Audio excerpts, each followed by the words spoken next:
Hello, everyone, and welcome back to the KONTAINEROZ podcast. The podcast is sponsored by PortPro, the leading operating system for drayage carriers. Schedule a demo today at portpro.io, and don't forget to mention KONTAINEROZ for 10% off. Happy New Year, everyone! It's our first episode of 2023, episode number 70, with our special guest here, Armando Arias Jr. Así es. He is the founder and CEO Yes, sir. of two companies. Yes, sir.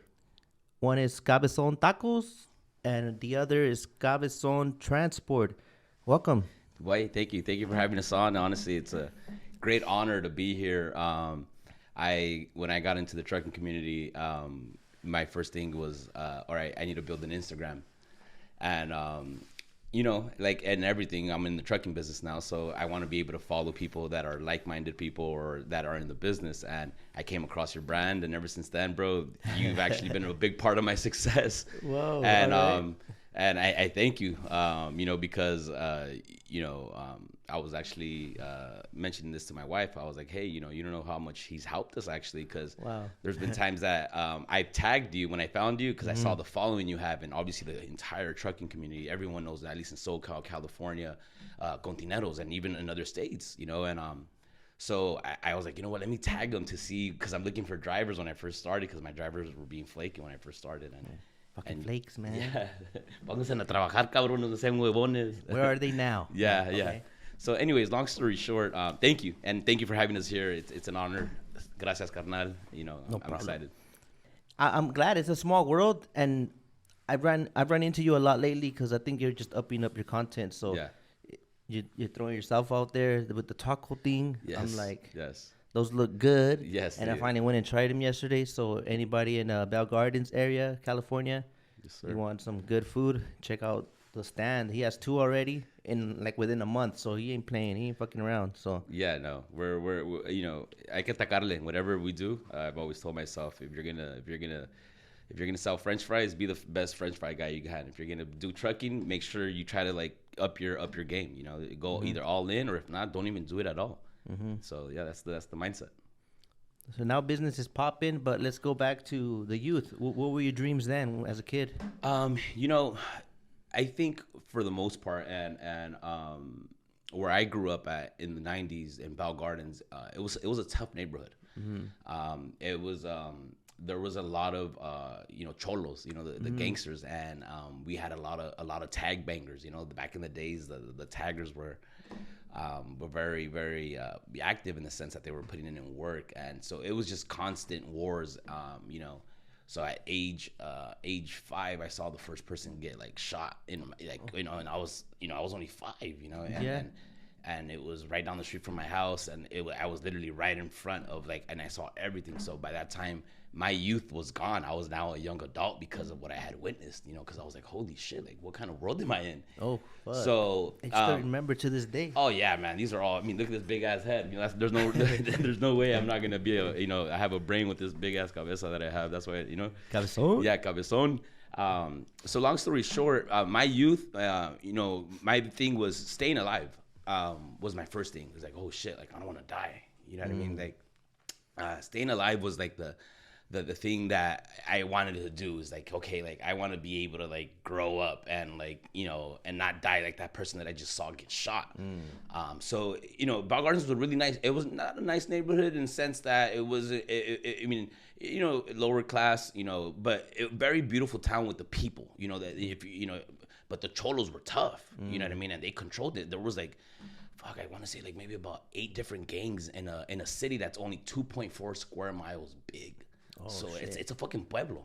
It's like, and everyone knows everyone. So it was constant battles. And I don't want to give my city a bad rep. I love Bell Gardens. Now it's cleaned up significantly. All the cholos are all gone, and now there's a lot of people moving in there, and it's not gentrified, but a lot of paisanos and a lot of hardworking blue collar people that live there. But in the '90s it was tough. So for me, I was born in '88, and growing up there in the early '90s and in 2000s, it was just more than anything, it's just like staying level headed and making sure that I stay on the right track and don't like because it was easy to be a gang member or a drug dealer because that's what was around in our city. So I really didn't have too many aspirations at a young age. Just supposed to just, hey, I want to be alive and I want to be able to grow up and one day have a family. So yeah, that was my youth. If you didn't see that, you think you would have gangbanged eventually? You know, trip out.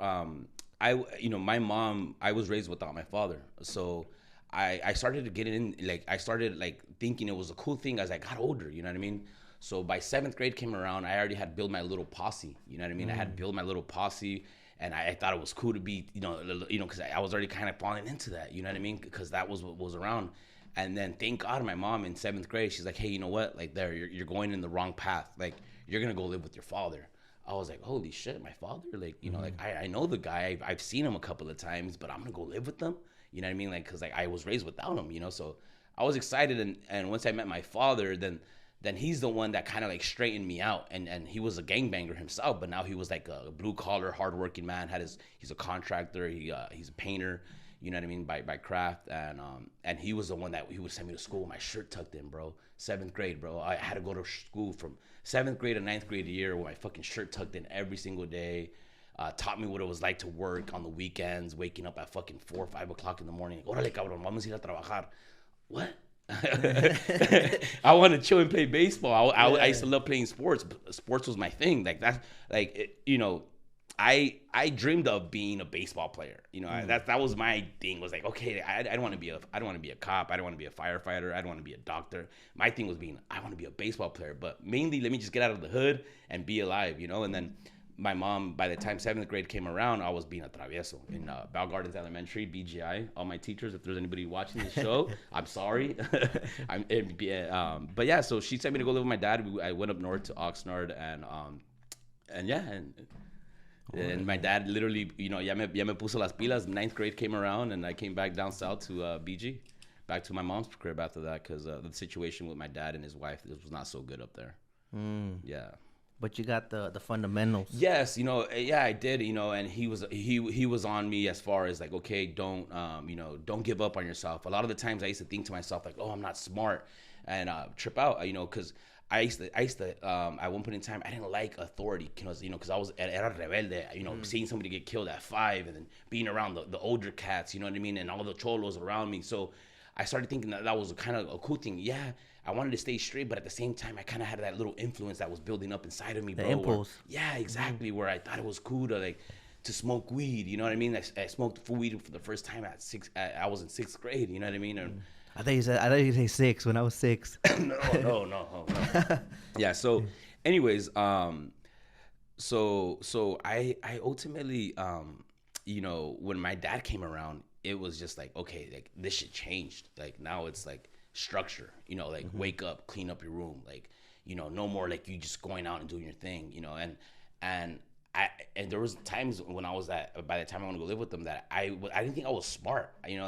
Because every time I would go to class or whatever, I would just guess on everybody's all the tests. Like I used to hate taking tests. I used to hate paying attention in class, because I thought like, dude, like school's fake. Like I'm over here in school getting an education, but at home I'm getting people get shot at. I'm seeing people doing drugs. Like, you know what I mean? Like I'm running around and like I'm seeing fools like get chased down the street. Like what's school gonna teach me? Like as it is, like look at our surroundings. Like, you know what I mean? It didn't work for them, you thought. Yeah, exactly. So I was era bien rebelde. Like I was starting to become rebelde. So I thank my mom and I thank my father, because my mom did the right decision getting me out and sending me out to Oxnard. And Oxnard was completely different. It was families, it was middle class, it was white picket fence. And my dad, he was not well off, but he was a hardworking man. So it gave me a different perspective. Like, oh shit, like no, like you could do more than just like, okay, you are smart. Like you can apply, like your smarts to education and like learn math, basic math or algebra or whatever it is. And my dad was a big role model in that aspect, because I remember I was actually put in RSP, bro. I was an RSP student, because they used to think that I had like problems, because like, what's RSP out here? So RSP it's basically like a program that all schools have in everywhere. where they used to call it they used to make fun of us RSP, like retarded stupid people. So yeah. So basically, it's for people that have like problems at home or like behavior issues, or they lack like they're not as advanced, like, you know, in math or whatnot. So like they need like a little bit more like guidance. So you have your regular school classes, like your regular classes, but that one class and that one time, you know, your 6 periods that you have, that one period you will go to that special classroom that everybody knew that, okay, that's like a special, like, you know, classroom for guys that aren't as smart, or if not, they have like issues where they can't pay attention, or they're all over the place, or and that's where they put me. That's where they put us. And it's, yeah, if you look it up, like, I don't know the exact definition of RSP, but to me, that's what it was. It was retarded, stupid people. Because I think a really special person. Yeah, really special person. Thank you. So long story short, yeah, and I was actually an RSP student, brother, and finally, when I want to go live with my dad, he's like, look, son, you can get out of this program if you just put yourself into you putting your head down and hitting those books, you know, and really try. He's like, you're a smart kid. I see it in you. He's like, you're not dumb. You know, like, you're really smart. Don't tell yourself that you can't do it, or that your brothers are smarter than you. Like, no, you're a smart kid. You just have to like aplicarte. Yeah, like, there you know, go. like, aplicate, cabrón. Like, don't be. You know what it is? I think is you're fucking lazy. You know what I mean? You're lazy. You know what I mean? Yeah. So big shout out to my dad. I love you. Thank you, sir. I appreciate everything that you told me at a young age, because obviously it's strict, and now I'm here. Yay! We made it. Hey. First job, trip out. I actually had to lie to my employer at age 16 that I was 18 years old. I had came back to live with my mom because my dad was having situations with his wife. You know, they were going through like a little divorce. So my first job was my junior year of high school. And, you know, I needed money, you know what I mean? Like, I wanted to have a car. I wanted to be able to, you know, take a girl out on a date. But I was only 16, right? And, you know, you had to get a worker's permit back in the days. And you had to go to school. So you had to go to school and actually, like, you know, like, for summer, and to get an actual worker's permit and be a part of a program. Well, I was like, damn, it sounds like it's a drag, you know, like, to get a job, like. So one of my buddies, he was older, he was already 18, that I knew. He's like, hey, bro, he's like, you want to work? I was like, yeah. He's like, all right, for sure, I got you. I was like, well, what do you mean you got me? He's like, yeah, you want to work at a gas station? I was like, at a gas station? I'm like, bro, I'm not even 18 though. He's on, it's okay. The owner's an Asian. He ain't tripping. Like, like, he just wants workers, and just lie to him. Tell him that you're 18 already. I was like, all right, let's do it. So I started working at Shell gas station, at a Shell gas station right there in the city of Montebello, on the corners of Telegraph and Greenwood. And I was 16 years old, and that was the first job. So I would go to school from 8 o'clock to 3 p.m., you know, Bell Gardens High. I had baseball practice, you know, because I used to play baseball. Or I played football. You know, I was always very active in sports in high school. So after my junior year, after, you know, from after 3 o'clock, I would have practice till about 5. So I would start my shift at 6:30, and I would work till about 1 o'clock in the morning.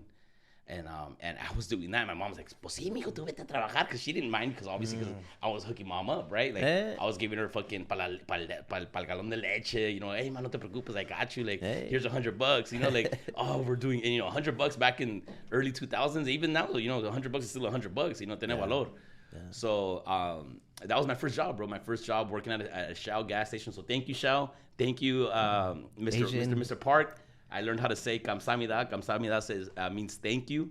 In Korean. Okay, in Korean. Okay. 감사합니다. Yeah, in 감사합니다. So I now everywhere I go to all the Korean barbecues, that's the first thing I tell the waiters, like, after they serve me, hey, 감사합니다. They turn and look at me like, what the fuck? Like, fucking paisa, how do you know how to speak that? Yeah. You know, I offended someone. I didn't mean to, but they're like, I'm Cambodian, bro. Oh, yeah. So I guess you can't. Yeah, like, honestly, like, I said, I think sheshe.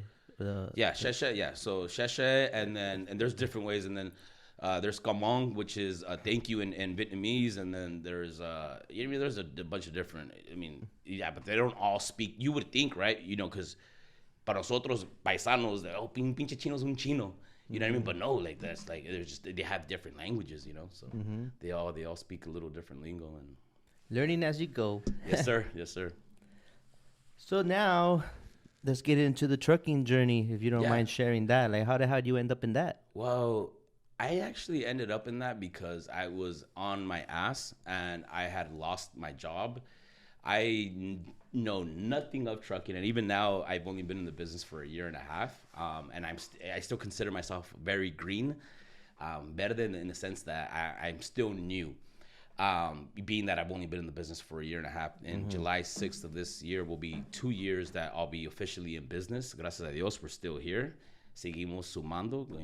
We're growing, which is great. But so the way I ended up in trucking was I got fired, bro. I worked at a car dealership for about 13 years at a car dealership here in Southern California. I won't mention the name, and they fired me because they were very controlling in the aspect that they wanted us to be there like 6 days a week, 12 hours a day, 9 to 9.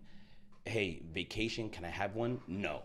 Hey, can I go on a weekend with my family because I have to celebrate my mom's birthday? No, you can't go. Like, it was very demanding job.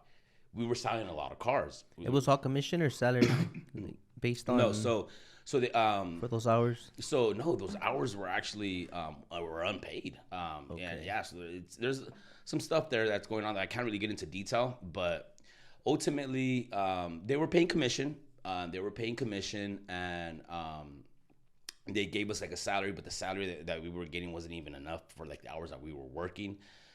But the commission was what kept me there because I didn't see checks like that where, okay, yeah, I'm making $1,800 a month on salary, even though I'm fucking working 70 hours plus, you know what I mean? All these hours that I'm working, 12 hours every single day. And if you do the math, you round off how many hours you're there, that salary that I was getting of $1,800 wasn't enough.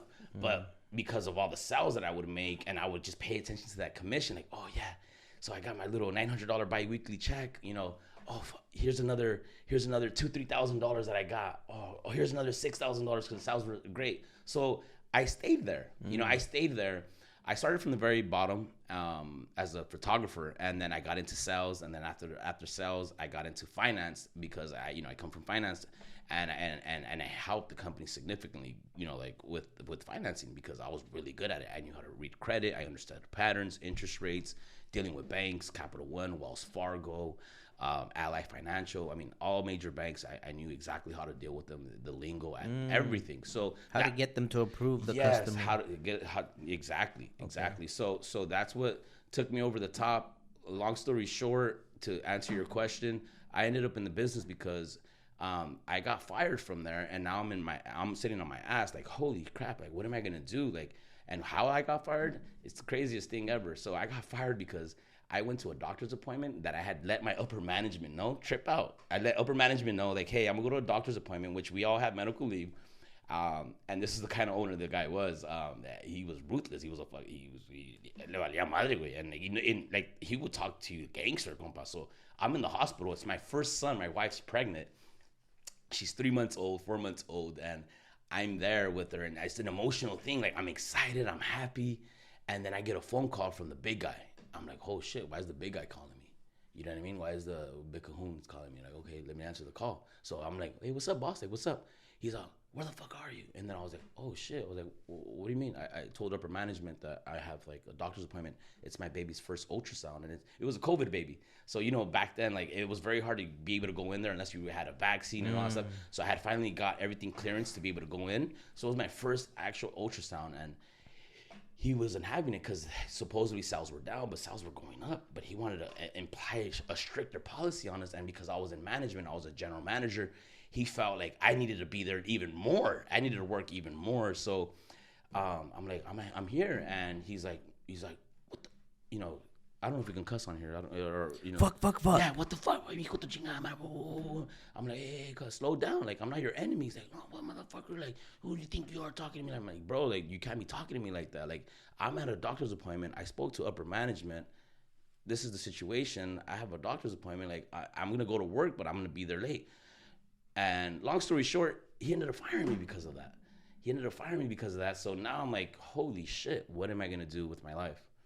How does that go? Literally, you're fired, or don't bother coming back, or fuck you, like in writing after that. Like, how did he make it official? So, like, how do you know 100%? Text messages, his phone call, and him blasting me all over the group checks, group text messages, like, you know, like removing me off the manager's chat, fucking literally telling me over the phone and texting it to me over the phone and humiliating me.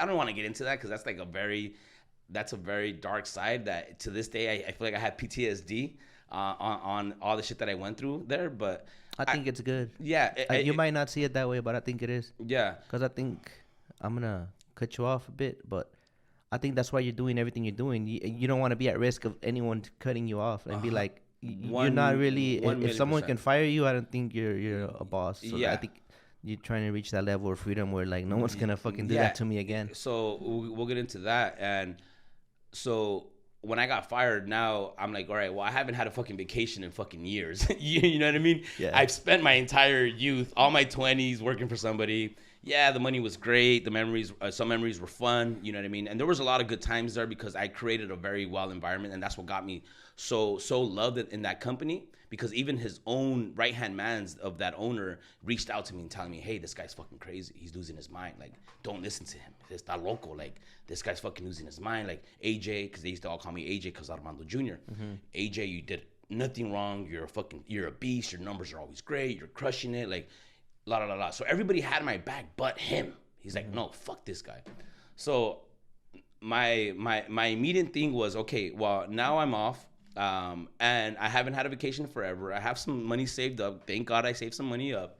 Honey, let's go on a vacation. She's pregnant. She's 4 months pregnant. We just went through some nasty shit. I want to get my mind off of everything. So we took off to Cabo.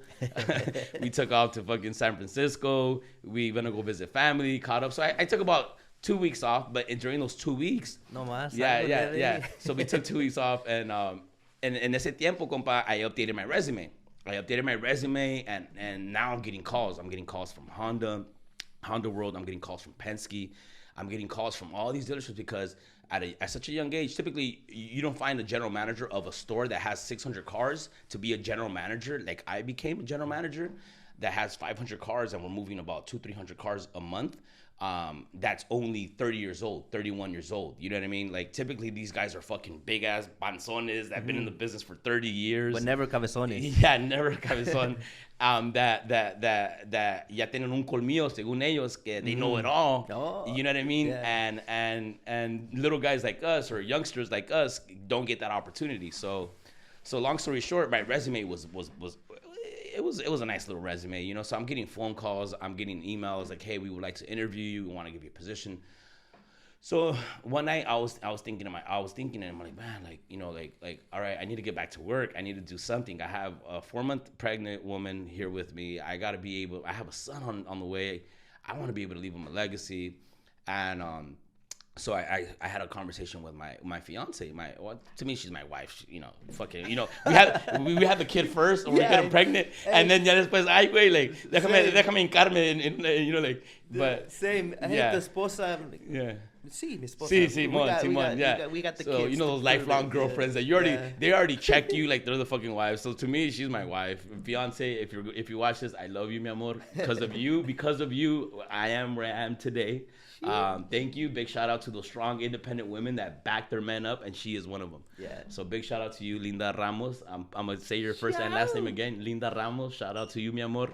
I'm trying to convince her to give me a second kid already, but she's like, nah, like not after what this little cabezon did to me. Like he fucked me up. Like, yeah. So, anyways, so back to what we're talking about. So I'm there now, right? And I'm thinking to myself, fuck, I just went from making 6 figures a year working in management for a dealership, and now I'm making jack shit. But I still have this lifestyle, right? The lifestyle that I have, you know, I live in a cool, quiet neighborhood, you know, and nice, you know, cool little cars, you know, my monthly payments, you know. So I have been bills, quite a few dollars that I have to spend, but I'm not making anything. So I'm tapping into my savings, and I've already been off of work 2 weeks. So I had a conversation with my wife. I was just like, I'm like, you know what, babe? I'm like, I don't know if I want to go work for anybody again. Like, estoy tramado. She's like, what do you mean? She's Tramado, like, yeah, like estoy tramado. Like, she's like, she's like, what do you mean que estás tramado? I'm like, well, look what happened to me at the dealership. I literally sacrificed all these years of my life, you know, my livelihood. You know, bro, fucking 13 years at somewhere is significant, compa. You know, I was 20 when I started and I left when I was 30. I got fired when I was 32, you know, or 33, you know. Sus huevos. Yeah, por sus huevos, compa. Yeah, just because, bro. And imagine all that sacrifice I made for the guy and all the times that I saved him up from lawsuits because of clients, because of the cars, that all que están madreados, and all the things that I did for this guy, you know. And never once did I steal a single fucking dollar from this guy when everyone around him, all the managers that I knew, or some way, somehow getting kickbacks from fucking shops that they were working with. You know, never did I ever have that. Because to me, it was like, that's a big no-no. Mi mamá siempre me decía, like, tú crees que estás haciendo algo que no están mirándote, pero Dios siempre te está mirando. Y si quieres que te vaya bien, nunca le andes robando a nadie. And I only stole one time, bro. And I was a morrito. I stole some, you know, those fucking teeth that came out back in the 90s that were like those busted ass teeth. Yeah. I stole some because one of my buddies, one of my Cambodian homies, he's like, hey, bro, I just came up on these shits. And that's the only time I stole some. Yeah. And it was only like $1.50, compa. Yeah. And they put me in handcuffs at the fucking at the market. My mom had to go pick me up. So anyways, thank you, Mom, for teaching me that. And so yeah, bro. So I'm sorry, I got lost. Me too. I'm just imagining the Cambodian guy running around with some fucked up teeth. So long story short, I never, you know, that was my thing. And oh yeah, you never steal from no one and all that shit you did for the company and building someone else's shit up. Exactly. And so I built it up, and I used to consider myself a pillar of his company, and then he just let me go. So ya quedé traumado, compa, where I was like, para trabajarle a otro señor así, ya sea si sea raza o sea un chino o algo, y que me dejen ir otra vez, and that I'm committed for 5 years, 10 years, or fucking even 3 months, where I'm believing in their system. I'm taking in their bullshit, and I'm looking the other way because I want to believe that they actually care about me, to come to find out that I'm just a number, and fuck you. Like, take a hike, go fucking figure it out. Without me, you ain't shit. You'll never make the money that that. So all of that was in me, compa. And it still is in me right now, you know. And that I do appreciate him for, because I never had anybody humiliate me so bad ever in my life and treat me so fucking unfair ever before in my fucking life, that his words are still inside of me, bro. And that shit every single day is in the back of my head, and it keeps me motivated, where now I feel like I'm unstoppable. So back to the tramado situation. So me and my wife are talking, and I'm like, fuck. I tell her, fuck this. Like, I don't wanna go work for anybody anymore. She's like, so what are you gonna do? So I was like, well, fuck, you know, I have some money saved up, you know, let me think, you know, let me see what I can do. So one of my buddies, he already had kind of been telling me that he was a broker. His name's Jose. They call him Nono. And he's a broker, and he's in the trucking business. And you know, now I'm without a job. So I'm like, you know what? Like, let me go talk to him. So I take my fiance with me. We go to his restaurant, because he has a little restaurant too in Bell. It's called Tacos del Culiacancito. Big shout out to them and to my boy Nono. I appreciate that guy, because he's the one that kind of like me pintó la picture, like, ay, wait, can we have work and blah blah blah, like, you know. So fool, like, I'll help you out. Like, if you were to get a truck, like, I'll help you out. Like, you know, but I'm not a Class A driver. You know what I mean? I'm not a driver at that time. I you know. So you came in during COVID, right? Yeah, bro. Yeah. Wild. Yeah. Okay. Yeah. So July 2021, I officially so this is in April I get fired. So by the time May comes around, now I'm kind of talking to him, right? So I'm like, okay, so I got to do something with my life. I gotta, you know, come up with some way of income, right? So I talked to him, and now I'm thinking, I'm like, okay, for sure, like I should maybe pursue trucking, but I'm not gonna be a driver, so I'm gonna obviously, you know what I mean. I don't know how to drive fucking semi trucks, you know. So I know nothing of it. I don't know much of the business, but I do have money. I have some money saved up from all the years that I worked in at the dealership, and I can afford to try to, like, you know, buy a truck. And one of my buddies, he had bought a truck. His name is Rafa, my boy Rafa. Rafa, thank you so much, brother. I appreciate you. Big shout out to you. Because of you, I am now where I am at now today. Because you gave me an opportunity that no one would ever give. You know what I mean? And he had a truck that he had bought. And I had seen it, Instagram. People post their stories like, oh, I got a truck. So I had seen that he had posted it like in February, but I never really saw the truck working, And then I was like, I wonder if he has a truck or what's going on with him, because I'm like, if I had a trucking business, I would be reposting that shit every day. You know what I mean? Like taking pictures of the fucking tires, the whatever, And so I reached out to my boy Rafa.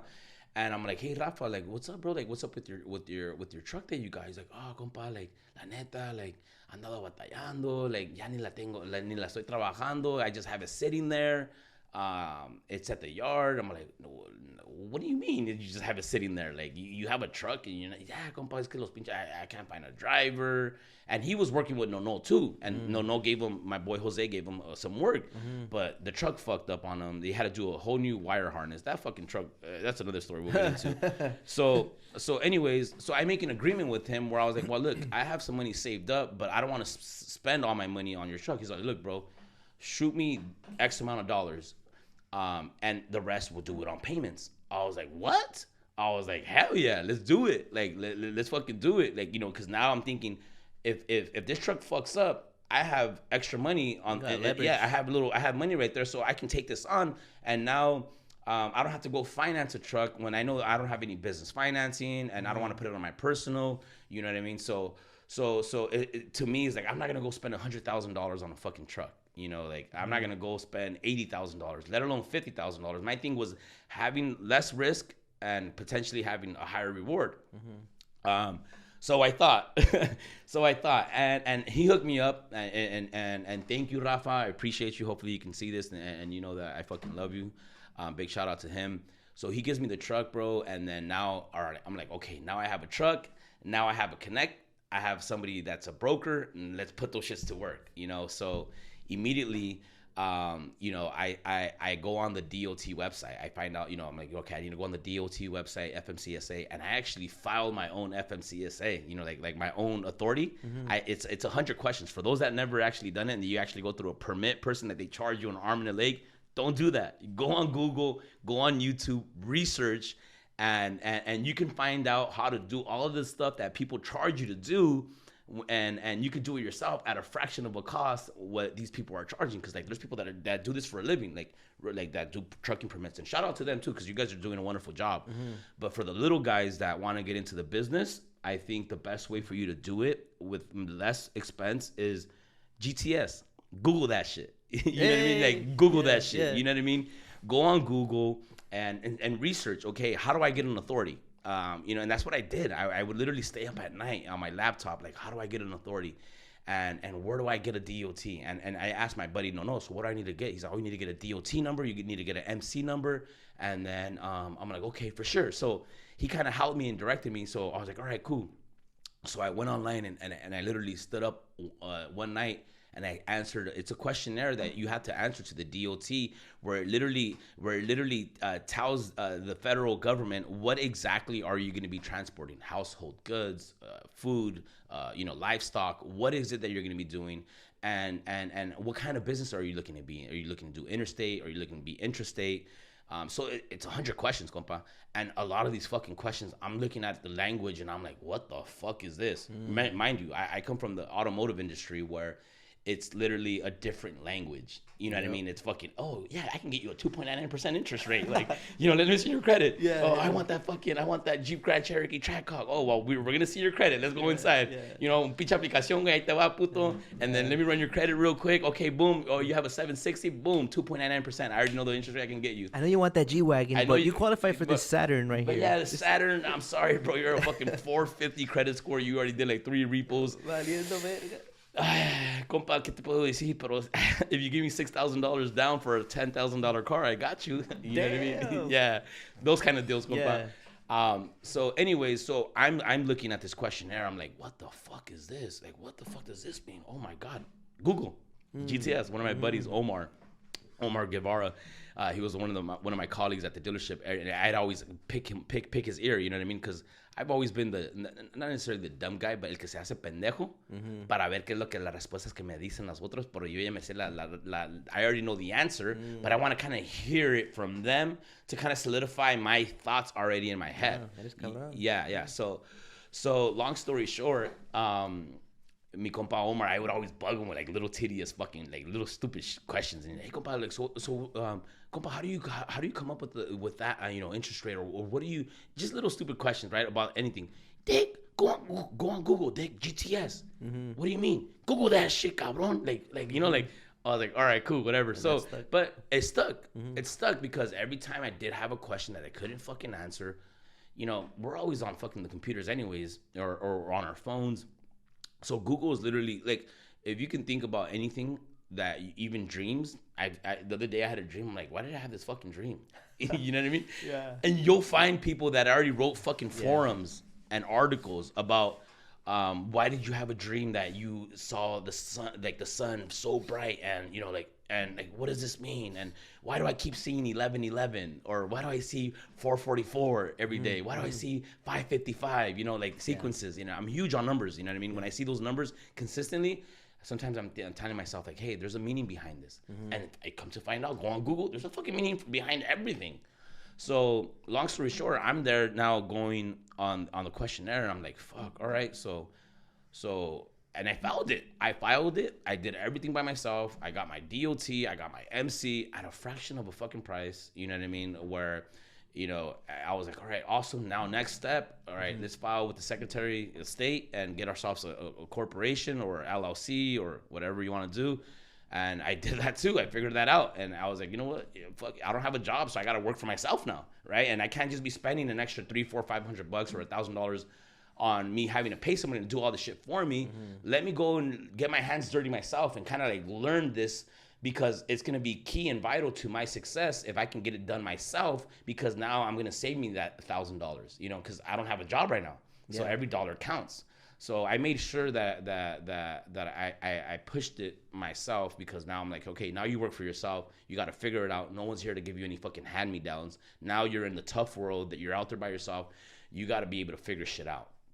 So gracias a Dios y gracias a Google that I was able to and so that's how I cracked into the trucking. And then my buddy Nono started me off pulling containers out of rail yards, ICTF, Union Pacific yards, all the rail yards, And yeah, but to answer your question, that's how I got into trucking, and sorry it took me so long to get down to that part, but yeah. Long story short. Yeah. No worries, man. I'm sure those gems are helping, Even right now, I didn't know there's 100 questions, because I had Nancy did it. Nancy's truck permit. I've seen her. So yeah. I didn't know about the 100 questions. So yeah, bro, it's a very, very it's very, very I don't know if this is the correct term, rigorous. I don't know, if that is the correct term to use, but it's very. I'm gonna Google that shit. It's very complex. You got to know what very complex in the sense that you got to know exactly what you're doing. If not, you're going to get stuck. And that 100 questionnaire, it literally took me, compa, like 3 hours to get done. I was up late night, and I told my wife, I'm like, you know what? I'm going to file my own MC. Like, she's like, yeah, honey, I think you could do it too. Like, that's one thing I love about my wife is that she's been my biggest cheerleader, bro, since day one, since the day that I met her fucking years ago. And she told me, she's like, hey, you figure it out. Like, fuck it, you have time now. You don't have to be up tomorrow morning at 6 a.m. because you have to be at work by 8 a.m. in the morning. So, but yeah, bro, but it's 100 questions, and there's a lot of stuff on there that if you make a mistake and answer something wrong, now that kind of like slows down the process, So mind you, I started in May, and I didn't do it 100% correctly.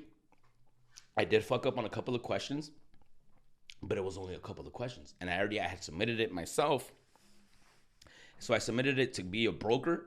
So a broker, I submitted one for a broker to have a brokerage, and then one to have to be a carrier, a carrier. So I got my broker authority too. And because I was like, you know what, fuck it, I'm gonna be in the trucking business. Might as well go full throttle and have both. You know what I mean? Because like, you know, it's gonna be a broker and get your own contracts or get your own loads. And then it's gonna be your own trucking company because, you know, they work hand in hand. So I did it, you know, I paid the dues, I paid the fees, and then now I have my number. But you still have to be able to get the insurance, compa. And that was like another thing. I was like, oh fuck. All right. So I got the truck. The bond for the brokerage. Yeah. So that's another, you know, that's another arm and a leg. You know what I mean? So I was like, fuck, you know, and then they run your credit. You know what I mean? They check your credit, you know, for you to be able to get, you know, that surety bond. And it's a lot of shit. It's a lot of money. So I was like, fuck. I was like, all right, $75,000. Oh, fuck. Like, all right, well, and how much do I have to give down payment? Fuck. All right. Okay. So I had some issues because I didn't file it correctly. So then I reached out to somebody that can help me finalize the last couple of things. But now instead of me having to pay them the extra $1,500 or $2,000 to do it all for me, I was only paying them $200 or $150. So me ahorré como more than like $1,500 by doing it myself. That's good, man. Yeah. So I did it that way, and then after that phase, I was like, all right, well, now I have the truck, now I have my authority. Now one of the last things that they were waiting for was insurance for me to get for the trucking and for the brokerage. That they're like, okay, well, you go get a driver. So I was like, all right, let me go find a driver. So I found some young man that helped me out, Desi Bridges. I appreciate that guy. That guy had a heart of a lion, and unfortunately he doesn't work with us anymore. His wife got pregnant, and he was having some personal issues, and ultimately he ended up, you know, like telling me like, hey boss, I can't work with you anymore. Like I have to, like, you know, I have a lot of issues at home. Take care of business. Yeah, take care of stuff. But so I finally got my insurance. And then bam, we launched our first day that we actually launched in Trip Out. and I always tell my wife this. One of my brothers passed away. One of my dad's sons that was like one of my closest brothers, Joel. Sorry to hear that. Yeah, no, it's okay. You know, stuff happens. During this process? No, he passed away in 2014. 2014, he passed away. He was struck by a train. He was driving, and I don't know the exact details, but he got struck by a train. Him and his friend both died at impact. And at that time, it hit me really hard. You know, it hit me really fucking hard, and I went down because I got hooked on drugs. You know, I started smoking weed. I started doing pills. You know, and anyways, I don't want to talk about it because it get me emotional. But long story short, I ended up telling my wife, I'm like, look, I feel like my brother's always behind me. Like, you know, like he's like now my guardian angel. And Trip Out, compa, my first day of business is July 6th. What's July 6th? That's my brother's birthday, bro. My brother's birthday who passed away. And I had to go through all of the shit that I went through. Right? From the insurance and being delayed. Mind you, I filed my authority in May. I filed it in May, and I'm waiting, right? It's a fucking waiting game now because you got to get the insurance, you got to get this, you got to get that. So when you file it, you don't think you're going to get your authority right away. It's a process. You have to get screened by the DOT. You have to answer the questionnaire. You have to be able to provide everything. It's a fucking process. You know, it's about a month and a half process. But for me, it took me a little longer because I did make some errors on that questionnaire. So I had to, like, you know, go back in there and correct it, get the insurances for the brokerage, get the insurance for everything. So it took me a lot longer. And of all days that I could have launched and that I got approved, and the first day of work was July 6th, which is my brother, rest in peace, his birthday, bro. July 6th. Yeah. So it's not something you chose. It just, you got like some kind of letter that said you're active on that date. So effective that date. Effective that day, bro. Effective that day. Yeah, and that's always gonna like be with you. Like that's always like the day. The day. And it's wow. Yeah, bro. And it gives me chills now thinking about it. I got fucking chills, bro. Yeah, bro. And I know my carnal is here with me, and he's my guardian angel. And I'm a firm believer of God takes people. You know, a lot of us cry, and it hurts us when we lose somebody, right? But a lot of the people that die young or that just die in general, if you think about it, have all been people that have made an impact in our life some way, somehow, right? like a brother or a cousin or an uncle or even a fucking friend, you know what I mean, or a stranger that you met. And I've always thought to myself is like, I'm a huge believer in faith, and I'm very spiritual. Like God's building a kingdom for us, and He wants to bring people up there with Him, that He can actually have them help Him build that kingdom for us, and at the same time be our guardian angels, because He needs more guardian angels to protect us. You know, so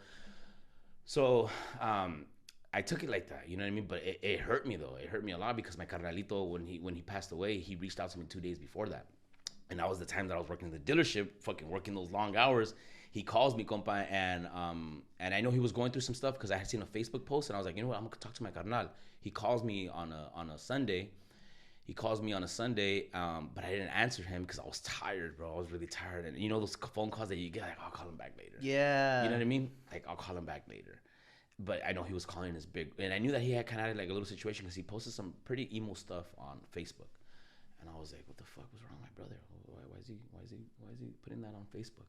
You know, like, so I didn't take that phone call. I was like, I'll talk to him. But he was reaching out to his big bro, because his big bro would always motivate him. His big bro would always push him. His big bro would always tell him, hey, cabrón, if you're not comfortable over there in Oxnard, vente pa acá, güey.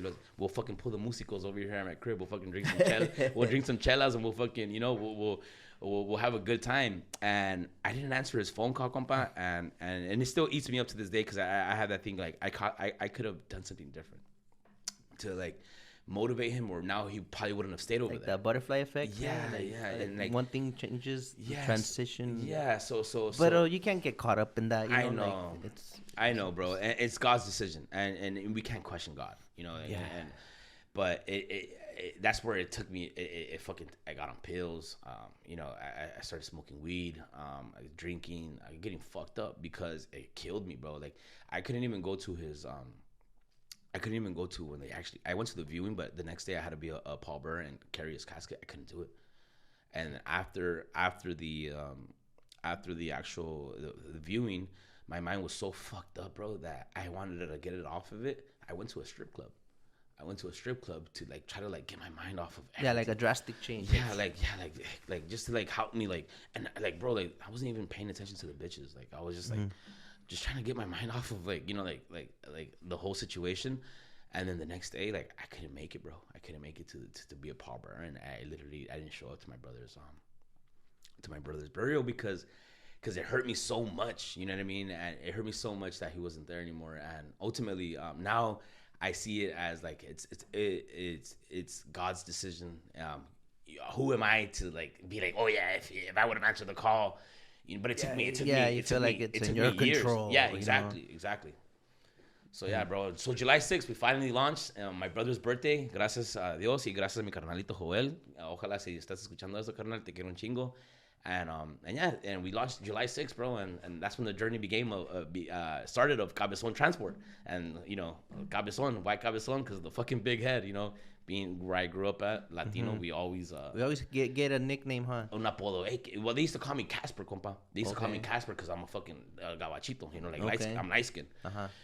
And I always had nicknames, but the one that stuck with me was Cabezon. Ever since junior high, pinche Cabezon. And then we would fucking have, you know, when we go to the auditorium and there's like a meeting, you know, a school meeting, or, you know, they're up there talking, the principal's like kind of giving a speech. I'd be sitting in the front, and then that's what I was about to say. you'd have an asshole behind me, and one of my buddies, Payaso Francisco, in high school. It was during the high school exit exam. You know, I don't know if you remember the high school exit exam. There was a high school exit. I don't know if they even do that anymore. I got expelled, so I don't know. Okay, well, you had to take an actual test before you could actually graduate. They had came up with the high school exit exam, where if you didn't actually pass that test, then you wouldn't be able to get your diploma. You had to pass that test to meet qualifications for you to actually get your diploma, right? Okay. So I had passed it, you know, and now we would have like a recess where we were in the auditorium. And, you know, like, you know, being part of like another little program with the school, with the school being involved, the principal talking to us and like giving us guidance on like what we should do after school, high school.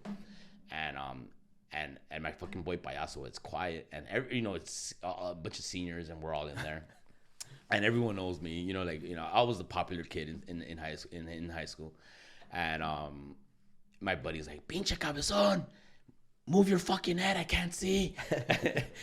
everybody, bro, the entire class, like 300 fucking laughing at me, bro, like motherfucker, man, like fuck you, like.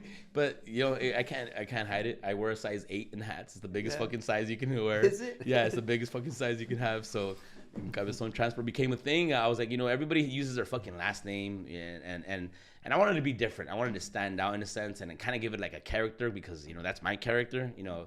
And it's my business, so that's the beauty of when you start your own business. You can name it whatever the fuck you want. Yeah. Have you seen there's some guy that fucking named it Lot Lizard? Yeah. Yeah, bro. I saw that. I think you posted it. Yeah. Oh my god, bro. I was fucking dying when I saw that. I'm like, ¿quién se le ocurre, güey? He did like, not give a fuck. He just followed me too. Yeah, and compa. Hey, anyone that saw that post, you could reach out to him. He said he's gonna hook you up with some I want one. Yeah, Lot Lizard. My merch. bro, reach out to Cabezon Transport, okay? Our IG's Cabezon Transport, and I want one of your shirts, bro. You're a fucking savage. You do not give a fuck, and I like that. You know, like, let me tell you something, people. When you do something and that it's yours, and I'm looking into the camera because I want you guys, the audience, to hear this, okay? Que te valga madre, compa. La neta. Yeah. Que te valga madre. Do whatever the fuck you want to do. It's yours. Yeah. You can name it whatever you want. Yeah. You want to name it fucking crack cocaine transportation. Ow. Ow! It's a little fucking crack. You know what I mean? Yeah. Like, you know, like, or Muckerville. You know, Muckerville Transport, where all the muckers, you know, like that's what we in our city, Bell Gardens, we call the tweakers muckers. Oh, okay. Yeah, okay. we call them, oh, you're a fucking mucker. You know, like. On a sick Yeah, one. yeah, you're on the sick one, so. On a sick one express. Yeah, yes, exactly, bro. Fucking rocking the pipa 10 or 2, twisting it back and forth. Anyways, and I wasn't a tweaker, guys. I mean, I know that's another conversation. Hey. So anyways, but yeah, that's the beauty of it. So whenever you do something and that you have an imagination for, and it's yours, run with it. Run with it, and you never know. Like, it can become a thing, and it becomes a brand. Like, now we're talking about Lot Lizard. You know what I mean? And that's just hilarious, bro. Like, but it's fucking catchy, you know. And people will all remember his name, his trucking name of his company, because he actually had the balls to do something like that. You know what I mean? And it's pretty cool. It's funny. Have you had your first audit yet? Yeah, I just had it. I actually just had it. Can you walk us through how someone can pass it? So yes, so what you want to do is you want to have your you want to have all your ducks in a row. You want to be able to have, you know, like your electronic log device, right? Electronic log device, or if not, like your logbook. You know, they're going to ask you for your hours of service, or they're going to ask you for, you know, your documentation of what you need to be able to provide. So they'll reach out to you. So typically it happens after the 18th month mark that you've been in business. It's called a new entrant level safety audit that the DOT will actually send out, you know, an email to you, along with the CHP, because obviously CHP, California Highway Patrol, big shout out to them. They're the ones that are actually doing it on the behalf of the federal DOT. So they'll reach out to you, and what they want to see is your list of drivers, the list of trucks that you have, your insurance, your operating authority. They want to make sure that, you know, that you have a log device, or if not a log device, that you have a logbook, or if you're operating within a 100-mile radius. Obviously, you don't need one, but you need to be able to keep track of your report. You got to be able to have your medical certificate. For the drivers. You got to provide them with one medical certificate. You got to provide them with the MVR report, which is pretty much like a driver history of somebody's like record, that gives them like a rap sheet, like, okay, este güey ha tenido como 7 DUIs, chocado 1000 putas veces, este güey es un roach para manejar, pero todavía tiene su clase. You know what I mean? Like, motherfucker still made it. He's out there grinding. So they check for that. And then they also check for, you got to be enrolled in a random drug and alcohol program. So you got to be able to be enrolled in that. And that's something that I actually, I did it till last fucking minute, because I wasn't aware, you know, being that I'm verde and that I'm green, I'm still learning the business. I wasn't aware that I had to do that part. So I was, the clearinghouse stuff, or yeah. So we have to. So all DOT people have to be signed up with some type of random, like either Ross Health Clinic, which is a big one. And I don't want to go through my phone because we're doing the podcast, but there's multiple ones out there. You can Google it, people. GTS, Google that shit. Yeah. And There's and you have to be enrolled in that, where now you get hit with randoms, and then but that random, when you first get enlisted, you have to be able to get take one of your drivers that same day, and then they give you proof. So just yesterday, I actually finished my safety audit, and gracias a Dios, we passed. Yesterday? Yeah, just yesterday. Yeah. I got hit with my safety audit, and then just yesterday I finalized it. And I just literally went through it. So now I made it. You know what I mean? Like my first audit. You know, so get off your ass now. So just have your ducks in a row. You know what I mean? Keep your shit tight. You know, because if not, you can prolong it and make the CHP's job a lot longer, and make your life a lot longer too. You know what I mean? And for my part, it made me a lot longer because I didn't have all my ducks in a row. You know what I mean? I was missing a couple of things, so it took me a little bit longer for me to gather some. So it's good to go into business knowing that that's coming, and then you can start filing shit. Have a little file for the driver. Have all that, so that then you're not over here like so backtracking. Because you know us paisanos, us Latinos at least, we wait to the very last fucking minute to get things done. You know what I mean? Yeah, when you're under pressure and you're like, oh, fuck, officer, what did you say, Mr. CHP officer? Well, if you don't have it by July 6th at 4:30 p.m., your authority is going to be revoked, and you're not going to be able to operate. And I'm like, what? Let me get to work. Yeah. So don't do that. Don't be that person. Don't be myself. You know what I mean? Because I did procrastinate. But ultimately, ya estuvo, ya se acabó that little thing, and now I'm here sharing it with you guys. Keep your stuff in records. So always ask for the basics. Obviously, you hire somebody, you're gonna have to have a employee packet. Like have one, create one. A little file. Okay, I just hired this driver. Okay, let me get his driver license. Okay, because obviously we need his driver license to verify. Yeah. Okay, cool. So, and then before you hire the guy, like check his information, because obviously your insurance is going to check his information, and they're going to tell you, hey, yeah, this guy's approved to go ahead and drive your truck, so he can operate it, or no, hey, get that motherfucker off the truck. Like, no, he does not belong on it. So run an MBR report, keep it in the file, right? So if you do hire him, so when the time that the safety audit does come, you already have everything, the hours of service, like if you're doing a paper logs, because paper logs are still legal, you know what I mean, which they're trying to get us away from that, where now they want everything to be electronic. But at least here, if you have California based plates, I think if you have intrastate plates, apportion plates, they're gonna ask you regardless. Because they know that you're operating out of your radius. You know what I mean, no matter what. I mean, but see me, I even though I'm an interstate carrier, I have no apportion plates. Like I always have to pay those fees to go into the states whenever I go visit. Yeah. So guys. So just keep your ducks in a row, and it's not rocket science. I thought it was rocket science when I first saw it, and I saw the list of shit that they needed. I was like, what the fuck is all of this? You know what I mean? And a lot of the stuff I don't know it. I've only been in the business for a year and a half.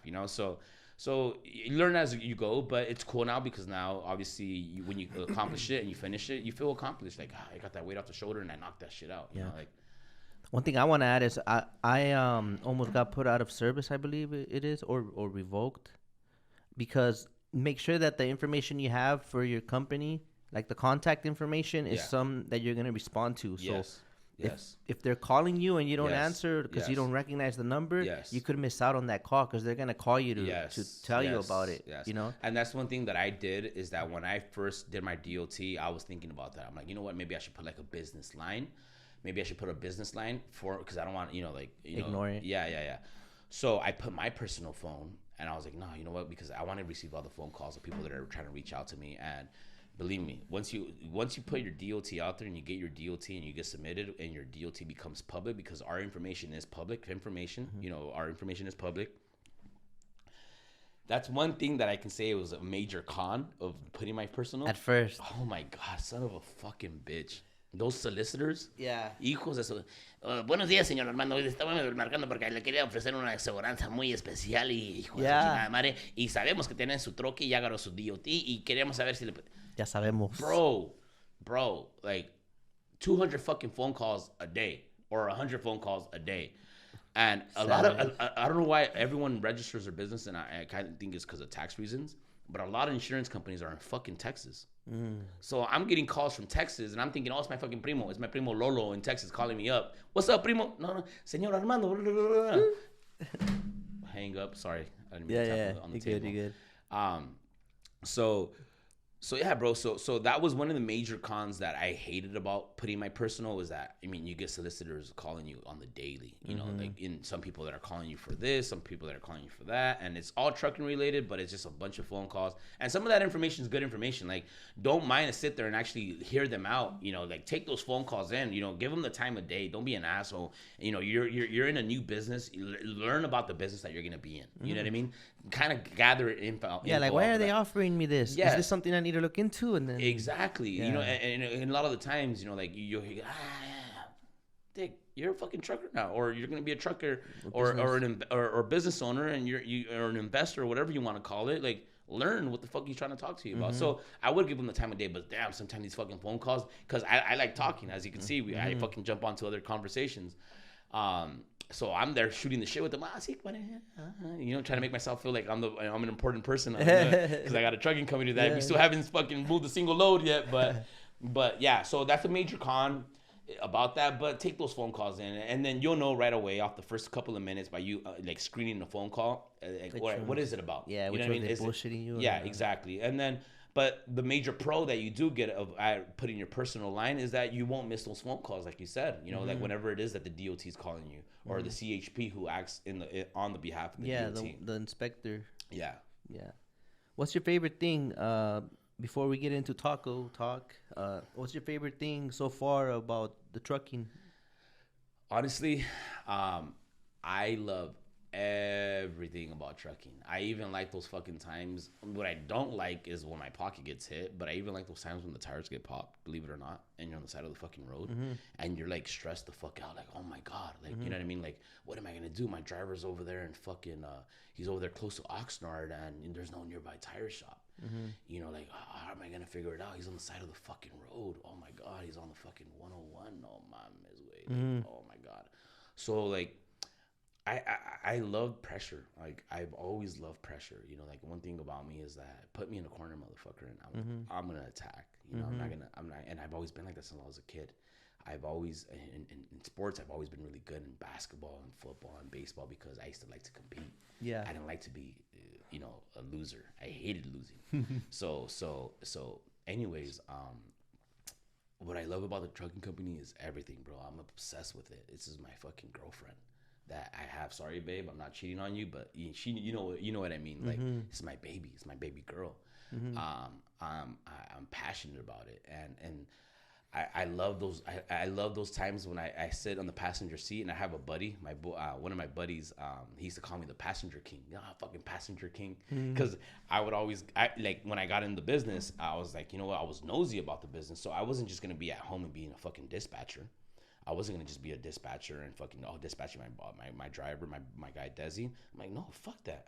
I need to go out there where he's at and meet people and see how it is that the fucking business works. Cause I don't know what fucking glad hand. I don't know what this is. I don't know what that is. I don't know, you know, the air pressure and this. I don't know nothing.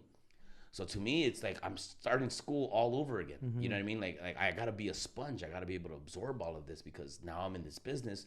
So I would literally every day, if my driver had to be at 4:00 in the morning at the yard because we had some loads to pick up at the rail yards, I would literally wake up 3:00 in the morning, make sure that I would get there fucking 30 minutes before he would, because I wanted to see if he would have showed up to work on time or not. And then at the same time, be ready with him to jump on the passenger seat and fucking take in the notes of everything. What is it like? There's like that. I can understand the driver's view of it too, because when I first started, my thing was like, okay, like I don't want to just have one truck, you know, and gracias a Dios now we have multiple trucks, you know. I was like, I don't want to just start with one truck, but I don't want to just be like behind the scenes. Like I want to be out there too, where my clients kind of see me, or these brokers see that I'm being involved myself, that I'm not just kicking back on my ass. So I told my wife, like, hey babe, you know, I'm sorry you're pregnant, you know, and I know you need my help, you know, sometimes, but I need to go out there because this is our livelihood. This is our investment. This is something that I see happening.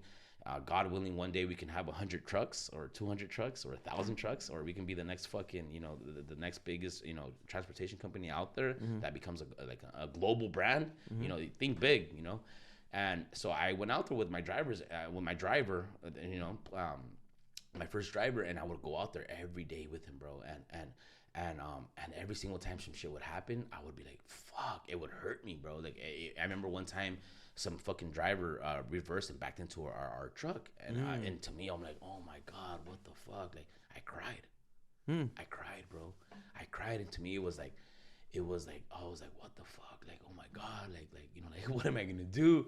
My truck's fucked up, you know, was like, fucked up bad. Well, we were over there in where is it? Moreno Valley, at the harbor freight, at their facility. And as we got there, as we pulled up to like where they told us, hey, go park at this actual gate. So we already pull up and we park, right. We're talking to the security guard, and obviously there's like a gate that's like right close, like where you can back into the actual loading dock. And this driver doesn't. He's fucking reversing, but blind, on the blind spot, bro. He's not going on his side. He's like blind spotting it. So he fucking reverses, and he fucking doesn't even see where he's at. And we're over here talking to the security guard. You know what I mean? Because he's checking us in. But like they didn't have us. They wanted us to pull up forward, and that's where I think the warehouse kind of fucked up, because like they wanted us to pull up forward and then go check in with them, right? But where we had to go pull up forward, there was like a nearby loading dock where and this guy did like a big fucking, like it was probably a new driver, and he fucks and he backs into my shit.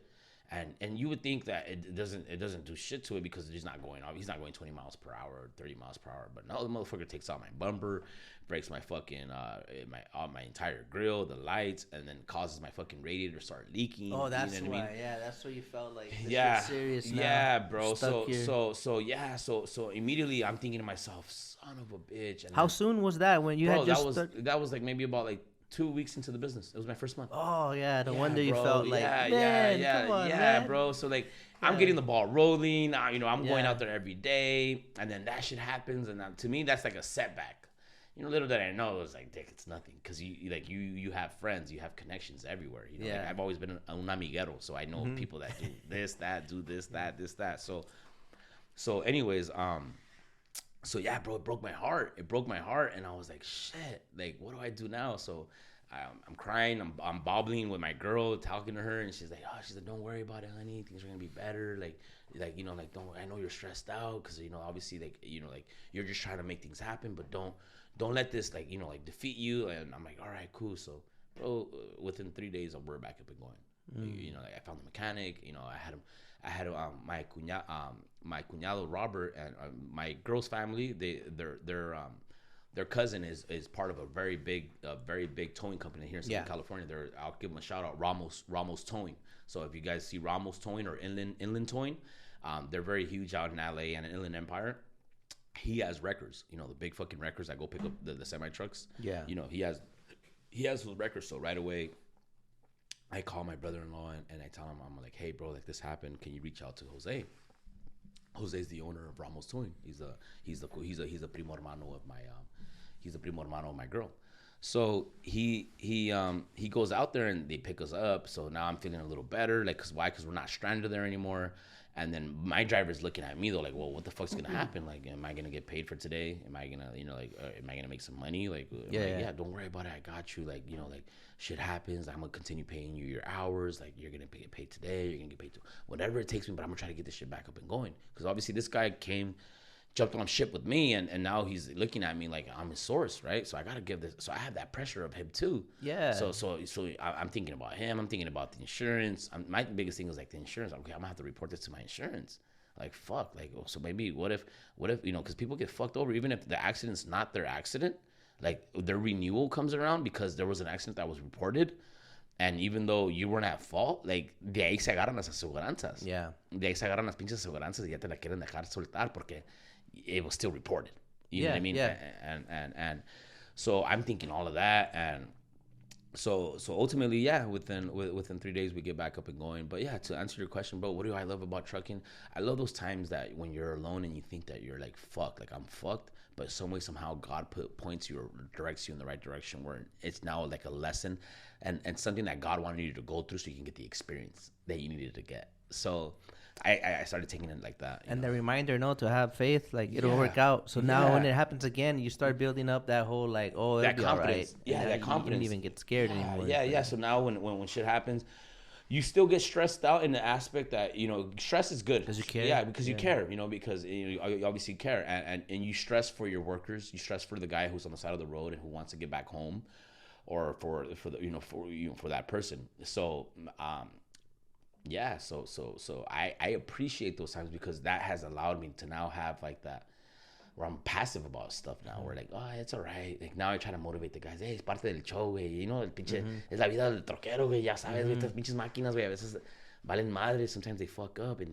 shit's gonna happen. But we'll be all right, bro. You know what I mean? So now I have that in my character. Yeah. But it took me a while to get to that point because of shit that would happen. You know what I mean? Yeah. Shit that would happen. So, like for instance, after that, 2 weeks later, about a month later after that, the engine fucks up on my truck.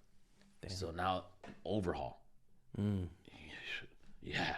There we go. Yeah. And that's when I was like, I'm going out of business. Yeah. Like, fuck. There goes the fucking $40K that I have stashed in the fucking bank account. Like, you know what I mean? Yeah. Like $25K in a fucking truck. And then not only that, I'm fucking paying my buddy who sold it to me, and I'm making payments on, because we made a payment program with, So and then I tell my compa, I'm like, hey compa, like low key, you're not gonna get any feria right now, like the fucking truck that you hooked me up with, like it took a shit, and it's costing me an arm and a leg. So at that time I'm with only one truck, and I'm like, fuck, like what am I gonna do? You know what I mean? And then I finally get it fixed, and we get back on the road, but fucking thousands of dollars later, but that gave me again. Colmillo, you know what I mean? Where experience, where now I'm like, all right, fuck it, like that didn't stop me, like. So now, the entire time I'm at home while my truck's down, I'm thinking to myself, like, how am I gonna get better? What am I gonna do? I'm using brokers. Like, is this really a profitable business? Okay, well, I'm doing rail yards. I haven't gotten into the port because the truck that I'm using is a 2013, and now it has to be to get into the actual port and to be, and be signed up with them. You have to have a 2014 or newer if you've never been registered before. Yeah. So you have to have a 2014 or newer. So I have a 2013, and it was signed up with them, but because they didn't pay the fees and they didn't keep up with so now it takes you off, and then now because it's not a 2014, and they don't tell you that. Yeah, and they don't tell you that, right? They don't tell you that. So, and then my compa who got in the trucking business, he was an investor like myself, that he didn't know about that shit either, so he wasn't gonna tell me, like, so those 2 weeks that we're off, and that the truck's getting worked on, and that it's taking for them to do the overhaul, I'm there thinking to myself, okay, well, let's really crunch these fucking numbers. Like, I'm a numbers guy. I've always been a numbers guy. I've always liked seeing my profit and losses, right? Like, what am I making? So I started thinking to myself, I'm like, hey, there's a problem here. I'm not making enough money. I'm not making enough money. Like, these loads, they're paying me fucking $300 to move a load from here to fucking, but I gotta do about fucking 4 of them to really make that, I'm getting paid $300 quota for that day. Yeah, you know what I mean? So that, and that's fuck, that's $1,200 still, but fuck, I spend about $300 a day, $400 a day with fuel prices are fucking going up. You know what I mean? So I'm paying how much money? Fuck, I'm paying okay, and then I have to pay my employee how much again? Shit, and he's out there working 16 hours, 12 hours, and I already told him I'm going to pay him overtime. I already told him I'm going to pay him double time. I'm not giving him just a percentage of the load, which a lot of people do to these drivers. That, I'll give you 25%, I'll give you 35%. No, I'm telling my driver, like, hey, I'm going to pay you fucking $30 an hour. Wow. Yeah, because I wanted to be fair with my guy. You know what I mean? Because I wanted him to have passion as much as I did and him be taken care of, but now he's working fucking 16-hour shifts because we're trying to do the most that we can. And we grossed only $1,200, but now with overtime and double time, the motherfucker's making $600 a day plus the $400 that I put in fuel. What does that leave me with profit? $200. To me, I was like, what the fuck, $200? Go fucking sell chicles and make that. And I have so much money that's rolling on the fucking road every day. Such a liability, the insurance, the this, the that, the this, the that, the this, everything that goes, the workers' comp and all the shit that I need to have.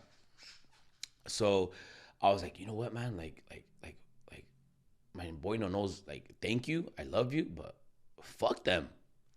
Like not fuck him, but fuck them brokers. Like, you know what I mean? Like I appreciate these brokers. Like, they're cool and they got me where I'm at now, but I need to go out there myself, and I need to go out there and get my own fucking clients. I gotta go and talk to these warehouses. When I'm now passenger side on the passenger king, I need to, and that's one of my friends told me, he's like, Dig, when you're there at these fucking warehouses, go talk to people. And that clicked in my head, and I was like, you know what? He's fucking right. So those 2 weeks off, we came back on, and now I was just like a different animal, bro. Like, I was like, all right, I went through this shit, it fucking costing me money. Like, my livelihood is on the fucking line. Like, this is all the money that I have. Like, you know what I mean? Like, I need to step my fucking game up. Like, okay, yeah, I can be a passenger king and learn all the fucking aesthetics of like how this shit works and operate. But why do I need to be paying attention to that shit? I don't have a Class A. I'm not a fucking driver. I need to be able to elevate my game and be able to be a business owner and entrepreneur and not be here fucking writing 12, 16-hour shifts. I need to be able to find us more loads. I'm not going to do that writing passenger king. And if I am going to be passenger king while they're fucking unloading them, get your ass inside the warehouse and go talk to somebody that's in charge of logistics. And yeah, bro, that's what made me grow overnight, where I started talking to these people. And they started giving me work now directly. Where now I'm dealing directly with the shippers. I'm cutting the middleman out. And then because you got off when you were there. Yeah, because I would get off, bro. I would get off, and someone would connect you to someone, and so on. So I would, you know, when you go somewhere, I always tell myself is like, you gotta have like a good peripheral vision of what the fuck's around you. What's going on? Yeah, what's going on? What's over there? What's over here? What's in front of you? What's behind you? Take a look. Go walk around. You know what I mean? And sometimes when they do these live fucking loads, right? These live unloads and shit like that, you're there because these fucking warehouse guys are lagging it for 2-3 fucking hours. You know? Se no se pendejos. You know, that's what I like to say, because come on, bro. 2-3 fucking hours to wait. Hey, man, are you guys going to pay us detention on this one? You know, calling your broker because like you're fucking already been there for over 2 hours. Oh, yeah, we're going to give you detention, but it's only going to be like $40 an hour. What the fuck? $40 an hour? Now I'm thinking to myself, fuck, I'm paying this guy $30 an hour. I already paid him $60, and then I'm getting $40 after the fucking, you know what I mean? Like, I'm losing money now, right? So I was like, fuck these brokers. Like, my boy, he's my boy, but I love him, but like, nah, man, I gotta find another way. So when I got back on, I started knocking on doors, and a lot of these containers, they all come out of the rail yards, but they all mainly come out of the fucking the ports. You know what I mean? And then they go to the rail yards, and then the rail yards get them, and then you fucking go pick them up and take them to these warehouses that are all over Moreno Valley or Riverside or here local commerce, wherever it's at, right? But the rates are not that great, and I can't go into the port. So now I'm like back to like square one. Well, yeah, you can help us, but you can't get into the port, and that's where we really need help out. But if you go to the rail yards, which you're already there, then this is what we can offer you. So now I'm not really anything that I can do, and I only have one truck. So these guys are looking at me like, yeah, Dick, we can't really do shit for you. Take it or leave it. Take it or leave it. Yeah, take it or leave it. And then my brother Diego, he hooked me up. He hooked me up with the company. And he was the one that told me, he's like, hey, bro, like, you know, I'm working at a company that's a company that we deal with flatbeds. We do flatbed work, and only thing I know is this, right? I'm fucking 53 footers, 48 or 20 footers, you know, heavy fucking, those motherfuckers are heavy. Yeah. Heavy fucking containers. They pack it fucking 52,000 pounds overweight shit. And, you know, I'm fucking up my trucks, you know, my engine's fucking up, you know, like, so I'm thinking to myself, like, I got to be able to make more money. I got to be able to, like, elevate my game. Okay, so my brother calls me, and he's the one that tells me, hey, have you thought about maybe getting a flatbed? I was like, what do you mean? Yeah, why don't you get a flatbed? You know, I can get you work, you know, for flatbed work. And anyways, so Diego, he works at a company that they deal with fabrication, and they deal with fucking steel pipes. They deal with, like, you know, like fabricating big pipes and whatnot. He's like, I'm always in look for, and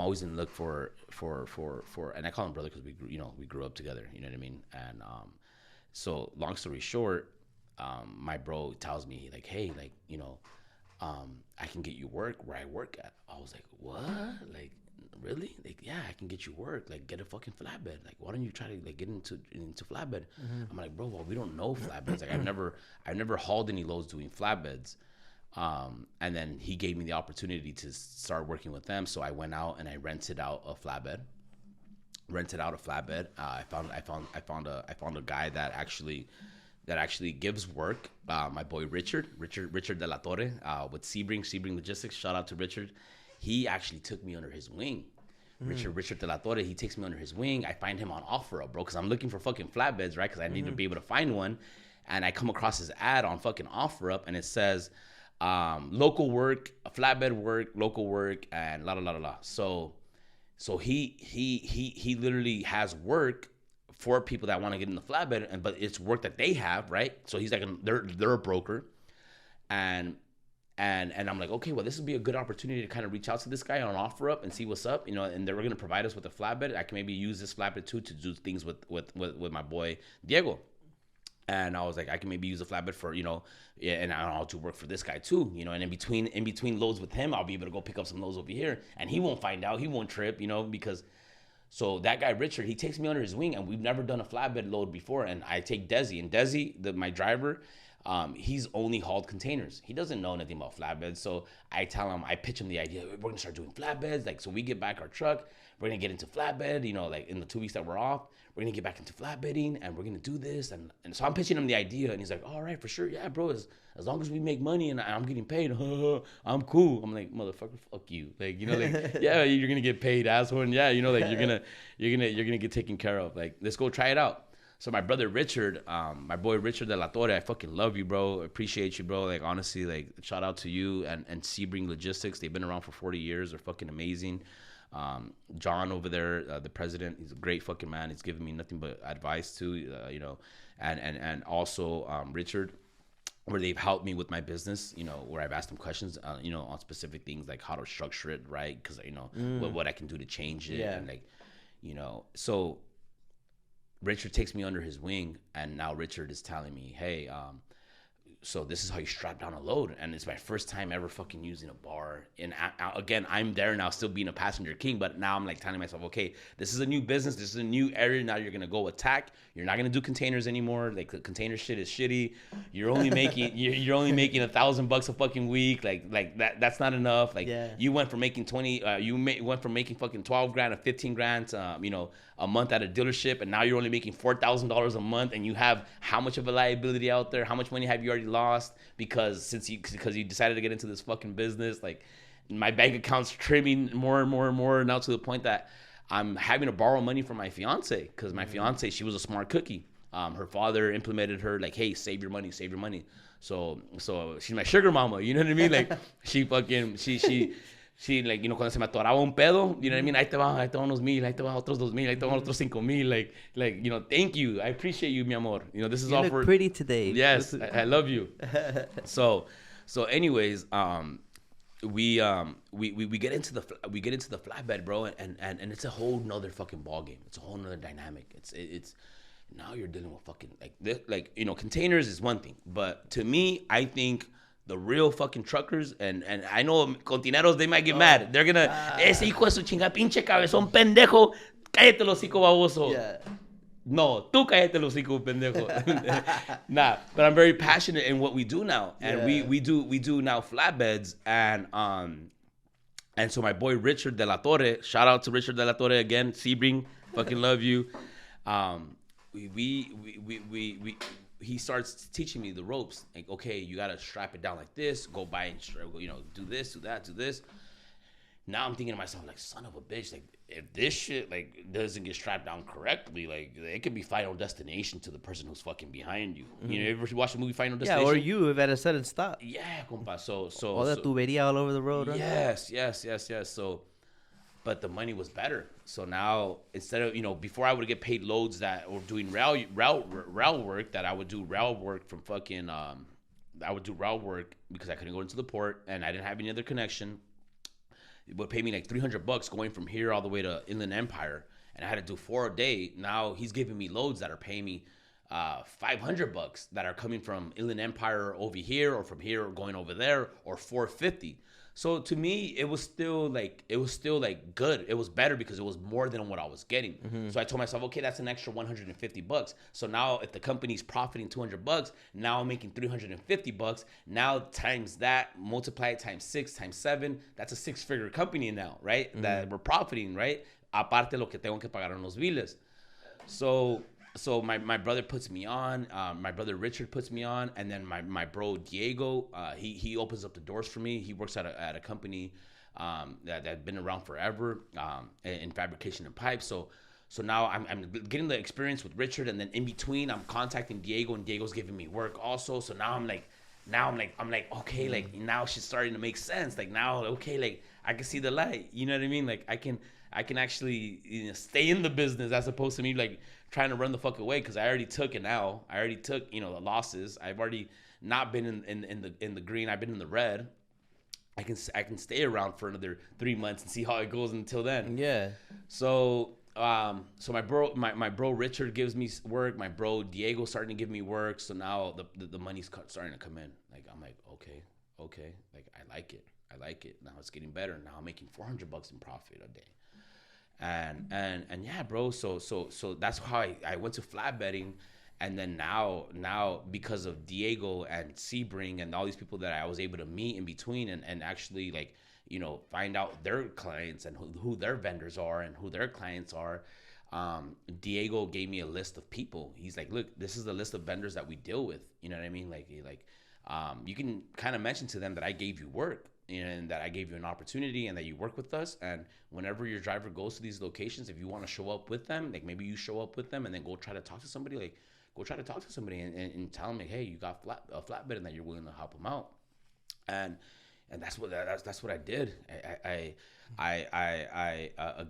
jumped on the passenger, and I was like, fuck it, let now when we go to a location, and then now some of these locations where I'm delivering or picking up from, they're fucking big ass yards, bro, like big yards. And I'm like, and that's fucking money out there, millions of dollars sitting in a fucking yard in steel or in scaffolding. You know what I mean? Because we're hauling scaffolding, we're hauling steel pipes, and I'm like, holy shit! Like if I can get this customer, like this could be a game changer. You know what I mean? And the rest is history. Now we have 5 trucks. We have 5 trucks, and we're doing big numbers. Gracias a Dios, and we're rattling a lot of things. Because this market, it's a very controlled market, especially when you get to break bulk, when you do bulk loads. This market, flatbed. Yes, bro. It's like controlled how? There's a lot of people that have been in the industry for 30 years. 40. You kind of gotta earn your way through, pretty much. You tienes que pintar la raya. You know what I mean?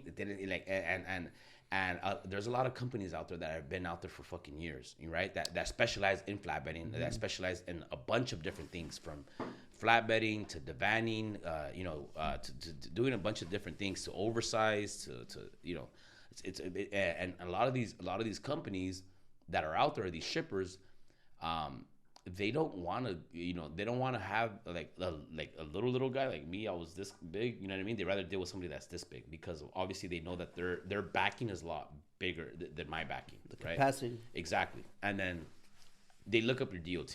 Like whenever you do business with anybody, they're gonna look up your information. Yeah. They see you've only been around for fucking 4 months, 5 months. They're gonna turn and look at you like, this guy, what the fuck does he know?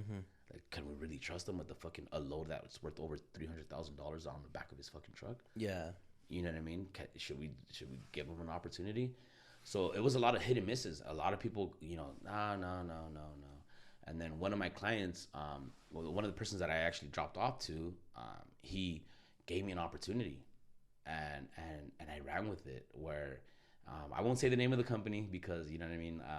There's a lot of cabrones right now that are putting notes right now. A ver, güey, ¿qué es el nombre de la compañía para que te vaya y te lo chingue, cabrón? Like.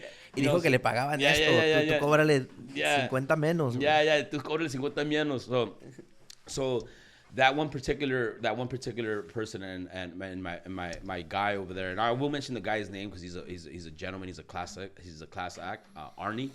Arnie, he works for a very significant company, and these guys are master distributors of pipe. And this guy, And again, I had just freshly made my business card. So I started my business. I never made fucking business cards, compa. So ahí te va. So I ando yo, and then I'm ready, like helping my guy strap down the load. And then I see this guy driving around in the fucking golf cart. And I'm like, oh, who's this guy? And everybody's a paisa. They're all paisas in that yard, right? A bunch of motherfuckers, like a lot of them, and they all are in big ass $30,000-$40,000. I mean, $300,000 fucking forklifts that are the big heavy duty ones that carry up to 40,000 pounds of a load, 35,000 pounds of a load. So, and then I see the one gabacho with the white hair, the glasses, the only motherfucker that has fresh hands and not dirty on his hands. And I told myself, that's the guy. That's the guy. He's out here roaming around, making sure the quality's cool. And I'm like, that's the guy I need to talk to. So I'm like, but I can't go directly to that guy, because he's the boss. So I got to go out there and I got to find somebody in charge of the yard or supervising the actual yard that can make the introduction. So, you thought of that? Yeah, bro. Okay. Yeah, because I would have probably fucked up, but like, that's the guy. Yeah. Hey, sir, here's my card, sir. No, sir, toma. I mean, mind you, these guys are, you were strategic with it. Yeah, bro, because I grew up watching mafia movies, right? And I grew up watching, and especially like, the Narcos and Chapo fucking the series and all that shit. And you got to follow the chain of command. You got to follow the chain of command, and you can't be a fucking albañil and then want to go talk to the fucking the concrete mixing company who actually makes the fucking concrete, you know what I mean, and the head honcho of that company, and you're just an albañil. You're the bottom base. You're the guy that's fucking throwing the fucking, and you don't even have a company. You don't have nothing, and you're like, and you know what? You can actually try it, and it's hit or miss. But 9 out of 10 times, these guys are not gonna give you the time of day. They're gonna be like, oh yeah, okay, yeah, sure. They're not gonna take you serious. But if one of their own kind makes the introduction, now you're one of him. Like in Donnie Brasco, there's you're one of ours. You're one of ours. In the Donnie Brasco movie, and when they, I don't know if you ever watched Donnie Brasco. Have you ever watched Donnie Brasco? No. Oh my God, you never watched Donnie Brasco? I'll write it down, bro. Bro, write that shit down, bro. Watch that shit tonight. I'll invite you over to my house after the taco stand, bro, and we can watch it until we can watch Donnie it. what? Yeah, Donnie Brasco. Brasco. Yeah. It's It's Robert De Niro. Great fucking movie. All right, got it. Yeah, no, I'm sorry, not Robert De Niro. It's Al Pacino. I'm fucking up. I'm always saying Robert go. De Niro. It's Al Pacino. There you go. So Al Pacino's in the movie, and long story short, so I talked to this specific guy, and this guy, I'm like, hey, like, I go up to humble. You gotta always be humble. You know what I mean? Like, you don't want to go over there be a hot shot, talking loud. Be humble. Gacha la cabeza, but at the same time, kind of like, like stand firm, have tenacity. Like stand firm on your fucking feet. And I'm there at the yard, and I go over there, and I approach this guy, and I'm like, hey, how are you? He's like, aquí estoy bien, mijo. He's like, okay. Sí, oiga, no, es que, mira, disculpe por la molestia, oiga. No, dime qué pasó. Algo que te puedo ayudar. Sí, oiga, la verdad, sí. There is something that you could help me out in. He's like, well, what can I help you out in? And I was like, look, I'm a new trucking company, and I just started into the flatbedding, and I've been doing flatbedding for about a month, and my customer sent me here. My customer sent me here, and my customer, I do a lot of moves for this company. And he's like, oh yeah, I know who they are. I'm like, yeah, so I work with Diego a lot over there. He's like the guy that gives me work, and he's the one in charge of logistics for them. And I've never been to a yard this big, and dude, it looks like you guys have a lot of work. And there was fucking trucks lined up, and there was this specific company that was there that they had like fucking 6 trucks there. And I'm like, what the fuck? And before I talked to that guy, I asked one of their drivers, I'm like, hey, compa, ¿ustedes dónde vienen? Oh, venimos del puerto. Del puerto. He's like, sí, venimos del puerto. A la madre. From the port? Yeah, esas cargas vienen del puerto. Vienen in vessels. They come from overseas. I'm like, from overseas? I'm like, what the fuck? Like, this is a global, this is international, this is big, like, how do they get these fucking pipes here? They bring pipes in a vessel, or will they put them inside containers? And they put them inside containers also, but there's specific vessels that have like break bulk, where it's like a bunch of pipe that they load up inside these vessels that are made specifically for that.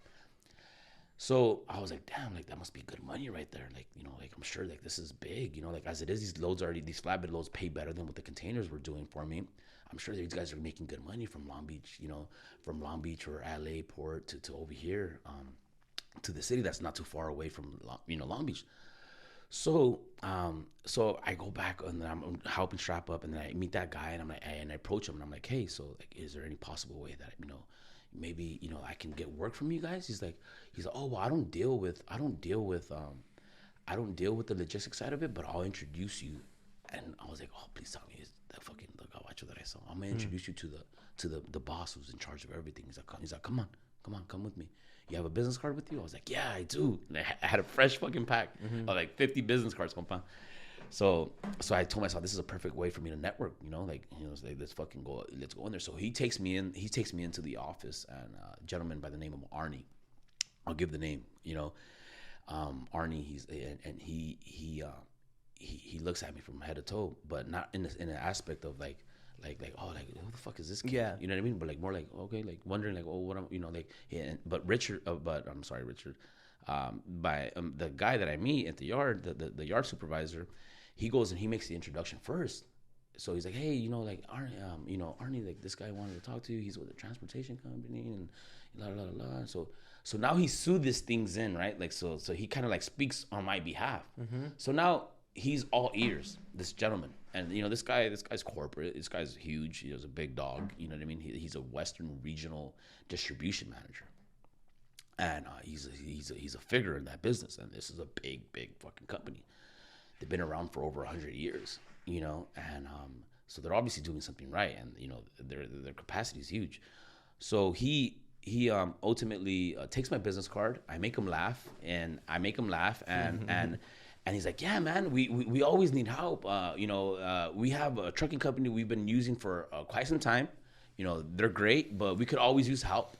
You know, we're very loyal to them. You know, and they get first dibs, but we don't have another trucking company. I was like, what? What do you mean? Yeah, because we have our own trucks. I was like, okay, I figure. But you still got to have, like, you know, these companies still have to have, like, backup because their trucks, are delivering their stuff that's local. But, like, for those loads that were coming in from the port, those loads, they don't have drivers with TWIC cards. You know what I mean? So now I find out that these loads that are coming in from the port are all contracted by that company that I found out that outside. And these guys are getting 150 loads in a contract, 200 loads in a contract, you know, like where these vessels bring in, it's not just like one load or two loads or three loads, it's fucking 150. And he tells me that, and he's like, yeah, we owe, you know, right now we're, and I'm like, what? 150 loads? Oh yeah. I'm like, to me, and I don't want to look like an idiot, but I ask him again, like, oh, I'm like, okay, so wow, 150 loads. I'm like, yeah, I mean, I would love to help you guys out with that. And he's like, well, how many trucks do you have? I'm like, fuck. So I lied. Oh. I lied. You just knew you had to, huh? I lied, bro. I bet you're like, I have to. Bro, like, if I tell him I have one truck, he's gonna be like, oh, yeah. You know what I mean? So anyways, he's like, okay, yeah, get my business card. I get my business card and and email me and you know, we'll be in conversation and you know, and maybe you can kind of quote me on what you would charge me to do loads from the port to our yard. I was like, yeah, absolutely. Bro, I go home, I leave that fucking business card in my wallet for over a month because why? I'm embarrassed. Like, I don't have 5 trucks. I don't have 4 trucks. I don't have 3 trucks. I have 1 truck. You know what I mean? And I left it there, and I was just like, okay, this is my, you know, like, I'm gonna keep it here. Like, this is my bailout. You know what I mean? That, like, where it's gonna, like, help me. This is my little secret weapon. So I leave it there. I don't call them because I kind of get intimidated, and the aspect was like, okay, these guys are big. You know what I mean? So, and they're in the middle doing 150. I'm like, but I'm sure they get loads like this all the time. So he then sees me again. He's like, hey, Armando. He's like, well, where are you, Cabezon? Because I told him they call me Cabezon, you know. I told him the name of the company. He thought it was fucking hilarious. Cabezon. He even called me Cabeza de Melon, you know, because he's married to a Latina. Okay. And he calls me Cabeza de Melon. Hey, Cabeza de Melon. I'm like, oh, what's up, bro? So he sees me. He's like, hey, he's like, so how's everything? I'm like, everything's good. Like, we're just doing some work right now, and trying to bullshit him. By that time, I already like it was maybe about a month after that. By that time, I purchased F-350. I purchased an F-350, and I buy myself my second truck. So now I have two trucks, right? I have my Freightliner, and then I have my F-350 with the 40-foot gooseneck or a hot shot setup, and we're doing a hot shot load. So he's there and he sees the little hot shot truck. Oh, those are good trucks. And I'm like, yeah, like he's okay. He's like, hey man, so what's up? Like, you never really reached out to me. Like, what's going on? Like, and I was like, look, like I'm working on some things. Like I just got another truck. He's like, yeah, I see that. Well, look, quote me on a price of what you would charge me. Give me a quote on what you would charge me for loads that would come out of the port of Long Beach. Again. Coming, yeah. I'm like, fuck. I'm like, okay, like now I can't. Like this is God telling me, and like this is like the universe and the earth coming to me that there's an opportunity here. I got to do something, right? So I immediately call my boy Richard De La Torre. I call my boy from Sebring, and he's a vice president for the company for Sebring, and he knows about rates. He knows about like what shit. He's been in the business for years. You know what I mean? So he knows what you should charge, what you shouldn't charge, and he has more of an idea than I do. So there I am. I call him. I'm like, hey compa, what's up, compa? He's like, hey, what's up, bro? What's up? What you got going on? I'm like, look, bro. There's this customer, bro. There's this customer that's telling me, like, hey, like, we could give you some work, like a lot of work. He's like, what are you talking about? A lot of work? I'm like, bro, they do like about 150 loads. He's like, what the fuck? Who the fuck? And mind you, I'm his like little bro, where he's been taking me under his wing, and now I went out of his network and found my own client. Where now he's like, what the fuck? He's like, oh yeah, bro, no, bro, like, look, bro, like, it's a fucking mess over there at the fucking port. It's a fucking shit show. And then you have to get signed up with this. You got to get signed up with that. You got to pay this. You got to pay that. I'm just thinking about all the numbers. I'm just like, okay, well, fuck, that's just, okay, well, fuck, how much? All right, cool. So if I were you, I would quote him at, I'm not going to say the number, quote him around here, quote him around there. I was like, all right, cool. I call up my boy Diego. I call Diego. I'm like, hey, bro, what's up, bro? He's like, what's up, bro? I'm like, hey, bro, like, look, so, like, remember that client that you would send me to, and then you gave me that list? I'm like, yeah, well, one of the locations we went to, there was a big-ass location. He's like, yeah. He's like, I know. Well, yeah, I know. We buy material from them all the time. I send you over there all the time. Bro, like, I got in contact with this guy, and this guy's, like, the head. And he's actually offering me work where it's, like, break bulk, and he's asking me for me to give him, he's like, bro, he's like, whatever you do, don't be the overpriced guy.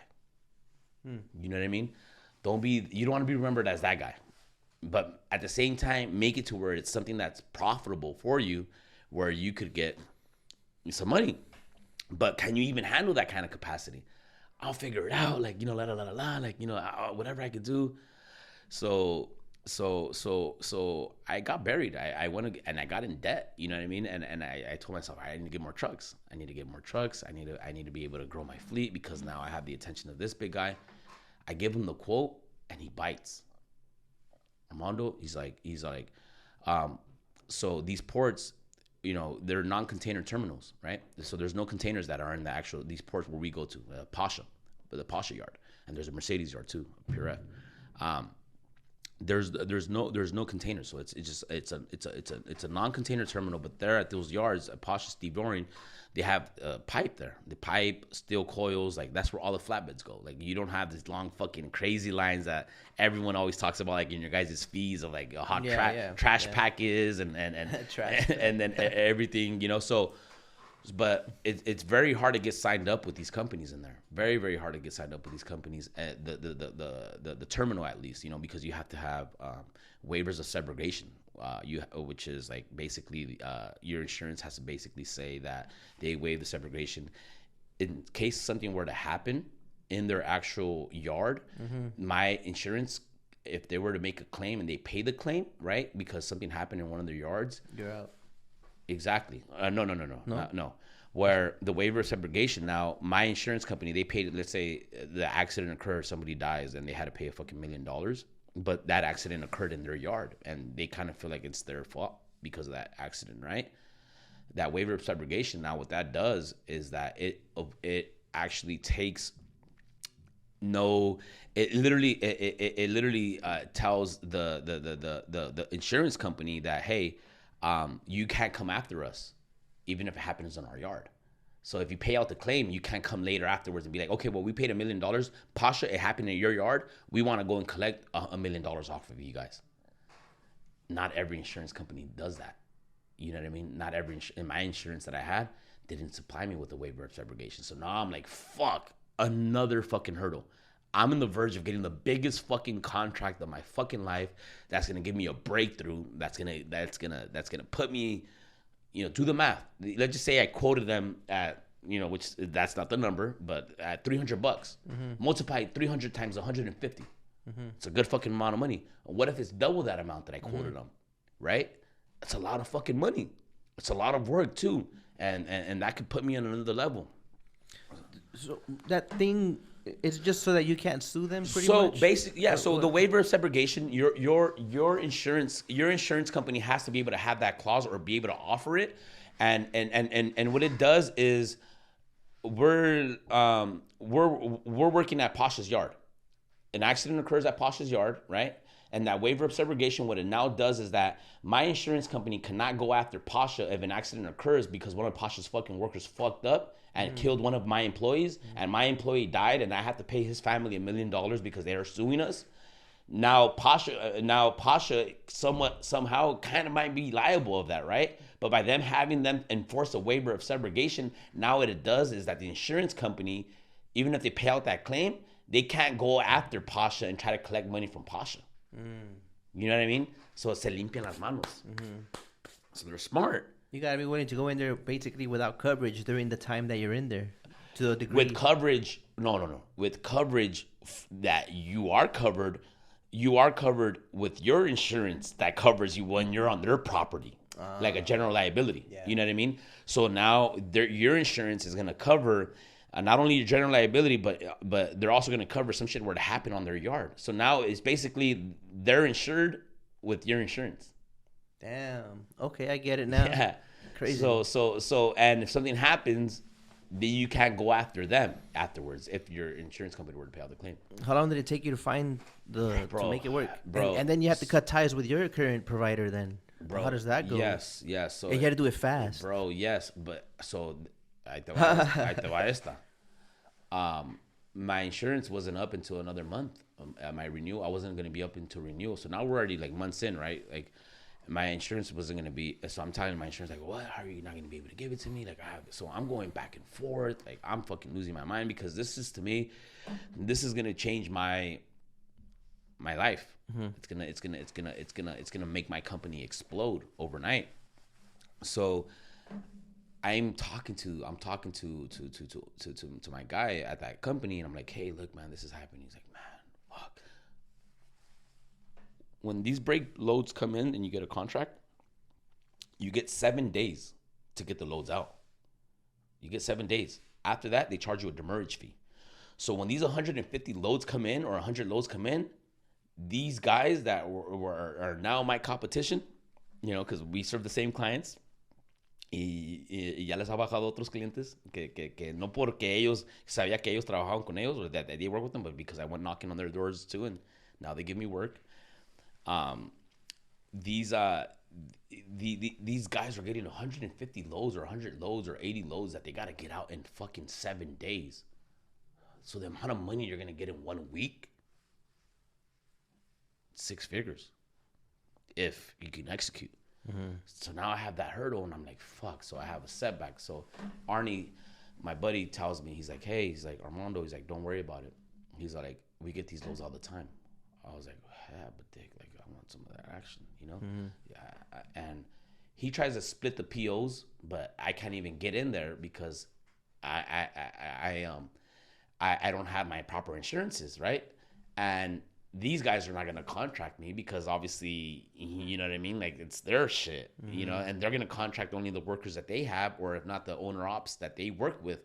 But if they know, which at that time, I think they were learning about me, or if not, maybe I was still like a ghost, but they're not going to just give me work like that. And then, mm-hmm. and then I don't have that at that time I didn't have a driver with the TWIC card. You know what I mean? So it was just like, so it just wasn't, the timing wasn't right. You know what I mean? So I had to wait. Until my insurance was literally over. And then when I was up for renewal, I made sure that that new insurance that I got could provide me with a waiver of subrogation, and not just any company provides it. Like, it's very hard, and the ones that do, they're very fucking expensive. So I told myself, like, look, you know, the things happen for a reason. Continue to save, and your time's gonna come. And you already made these connections. You're making these connections. You're on the right way. You already have 2 trucks. Y ahí de las 2 trucks me mantení, and kept on growing, and getting, you know, growing as far as like my clientele that I was working with, and having multiple customers. And then came the this, you know, the time, and now we're doing break bulk, and we're doing, you know, loads that we have contracts that are coming out of San Diego. We have contracts that are coming out of Los Angeles, Long Beach, and it's dedicated work. We have a contract that's going to start in a week and a half, like the last week of this month. It's going to start. That's going to be quite a few loads. That's for another significant customer that's out in the city in Rialto. And ya soy flatbedder, compa, puro flatbedder. Y en eso ando, ya tenemos 5 trucks. Like that, right? Like, Compa. that's a trip, bro. Compa, like, cause some people, like, so it's 4 semi trucks, and then I have a hot shot. Yeah. 50, yeah. No, but some people take years to get that. And then because I have my broker, and I have that brokerage, so that also helps me, because now I contract other people that help me también, and these guys that fuck with me, like, they're a big help. Also, the ones you can't cover, you kind of, but I get a cut. Do it through the. Yes. You're still doing your cumpliendo. Yes. And my client, at the end of the day, as long as the trucks are insured and I have everything, all my ducks in a row, they as long as they get their fucking material, that's all they care about. You know what I mean? So I have guys that have worked with me in 1 week, and that they're grossing over $10,000 in 1 week, because I'm cutting them a check for that. Yeah, you know what I mean? That sounds beautiful. Yeah. So how was that first week where you're like, that feeling when you first did the mission, like, hell, bro, yeah, we covered the 150 loads. Fuck yeah, let's do it. Well, we didn't start off with 150. Oh no, we didn't start off. Okay, no. We got less. Like, you know, like, okay. So we got less, but still, like, for me, it was an accomplishment. You know, if you go on my page, Cabezon Transport, which I'm sure you go on there, you know, your follower, he likes me. So you'll see that you know, the material that we're hauling is fucking raw material. It's fucking 42-inch pipe, 36-inch pipe. These are big fucking tubos. Una de esas madres se te cae, güey, vas a hacer un desmadre. You know what I mean? Vas a hacer un desmadre. So when I first completed my first contract, I posted it. Like, I posted it on my IG, like, just, you know, boom, boom, boom. It was a contract that I got for one of my clients that's up in Bakersfield, and right, we hauled a bunch of pipe for them, and then we got a contract with my client over here. And then we got a contract with the other clients. So now I'm working with nothing but master distributors, who are master distributors of steel pipe. And So when you do contract, what do you mean by contract? Like, is it very important to have contracts when you're trucking? So versus like just one load at a time? It's basically a vessel. You're assigned a vessel. So this is a vessel, right? This is a vessel, and then this vessel, Armando outbid it, and Armando is awarded this vessel. So now you get in an email chain with people that are like mayors, the people that are Master Pipe. Master Pipe is a huge middleman. Mr. Kunis over there, he's doing a spectacular job.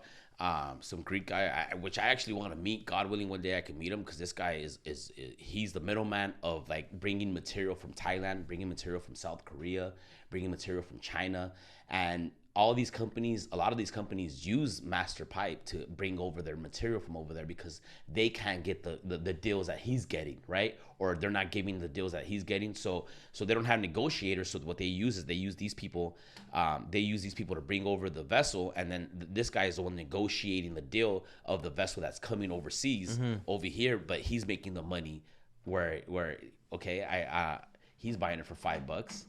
and selling it for the customer over here when it arrives over here for $20. You know what I mean? So like he's a ball player, like, and that's something that I'm gonna get into, global logistics that I was telling you about, that I'm gonna be pursuing this year. This is gonna be a meta that I have for me this year, that I'm gonna get into global logistics and a warehouse. God willing, by within the next 3 months, I'm gonna get a warehouse that I'm already looking right now, actively looking for warehouses, because now I'm getting into divaning, where a lot of my clients, it's becoming a lot cheaper for them to actually ship their material over here instead of in a vessel, where they ship it in a container, where they pack it in a container, 53-foot container, 40 or 53-foot container, and ship it in a container, as opposed to getting a vessel that's dedicated for both. Just that, yeah, where they charge them a lot more feria. And now a lot of my clients are asking me like, hey, can you help us devan containers? And devan containers means that the container gets here to the Port of Long Beach, Port of LA, and now the container's stuffed with pipe. So divan it meaning that you have to pull out the material from the actual container, right? Pull out the material from the container and then have a warehouse to store it, right? And then obviously the next day or whenever you get that job done of getting that material out, loading it on a flatbed, taking back the container to the port, you know what I mean? Yeah, little cycle. Yeah, and then getting it on the flatbed and then delivering it to their location. So that's why now this year we're gonna do that leap, where now we're gonna get into a warehouse, and I'm actually actively looking right now, and I'm negotiating with a couple of leasing companies out there, that I'm trying to find the right fit for that. Yeah, because now it's another, but this is gonna help me out where now I'm looking into FTZs, foreign trade zones, for freight forwarding, and I'm building my little team, where I have people that work for Universal, I have people that work for these big fucking companies that are my friends that I grew up with, who are now all telling me like, hey Mondo, we can help you out. Hey Mondo, because right now my operation of Cabezon Transport is Cabezon Transport. This guy, I don't have dispatchers, I don't have accounts payable, I do it all. You know, when I was a general manager for the dealership, a lot of work. Yeah, compa, you have to wear a lot of different hats. You know, and I'm very hands on, and me, I'm a perfectionist. I got to make sure my shit gets done right. And if I don't do it, I feel like if you want shit done right, you got to do it yourself. Yeah, you know what I mean? Because and you have to learn that the hard way. Because if not, you'll tell somebody like, hey, send out this email, and then they send the fucking email like 3 hours after the fact that you tell them to send out the fucking email. And I had that. I had people that I had hired to do little things for me, or okay, like invoice my customers, and then they can't fucking invoice a customer. You know what I mean? Or like, and then they drop the ball and can't reply to a fucking email when I'm out in the field doing things left and right. So I was like, you know what? I have a cell phone, and now everything is powered through cell phones. Emails can go through there to a cell phone, and I can answer calls with a cell phone. I can literally do a Microsoft Excel sheet on my fucking cell phone. I can do numbers. I can do everything by myself. So I literally said, fuck off to everybody. And I said, I'm going to do this shit all by myself, A through fucking Z. And it allows me to learn every avenue of the business, where I get to be able to provide my clients my quality service, which is my company and my name and myself. But now it's at the point where now we're at another level now. Now, if I really want to scale my business and put it in the position that I want to put it in, which is already going in there, gracias a Dios, I got to be able to get a team, because I can't do it all. There's a lot of shit. There's a lot of stuff that goes on. That's what I was going to ask you. How much longer you think you're going to do that before you have to pick a team? Well, I already have a team in place. And I've already promised them salaries, and I already promised them like the world, because of the work that I'm going to be getting from these clients. Nice. So I'm God willing, primeramente Dios, si es algo que Dios quiere, by March I'll have my warehouse. And we'll start debating, and we'll start doing other stuff like, we'll start doing other things that I haven't planned that I don't want to talk about it all right now. But that's my mindset. That's where we're going, and gracias a Dios, and I've only been in the business for a year and a half, compa, so. A year and a half, man. Yeah. A year and a half. And one thing I can tell, I'm still a little guy. I don't want you guys thinking like, oh, this guy, he swears. Like, look, I fuck up every day. There's something new every day that I fuck up on. But every single one of my fuck ups, it allows me to get better. It allows me to learn from my mistakes, where now I'm a little bit more polished. Now I know more what I'm talking about. And there's still some lingo that I still don't know. Lingo. Yeah, there's still some shit that, like that, I was seeing... your interviews, because I was a little not nervous, but I was like, I'm curious to know what kind of questions you're gonna be asking.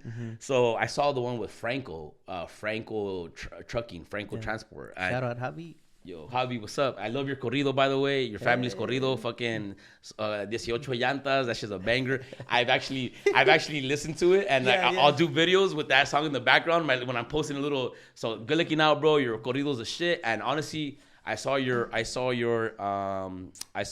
interview. You're a gentleman, and your entire family, man. I wish I grew up around you guys.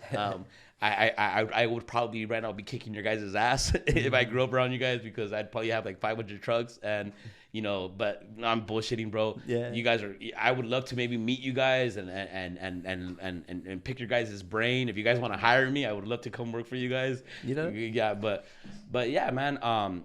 And transportation's huge, bro. Like, and one thing I tell my buddies out there that are owner ops or they're starting is like, bro, like look at me and then like look at these other companies, like.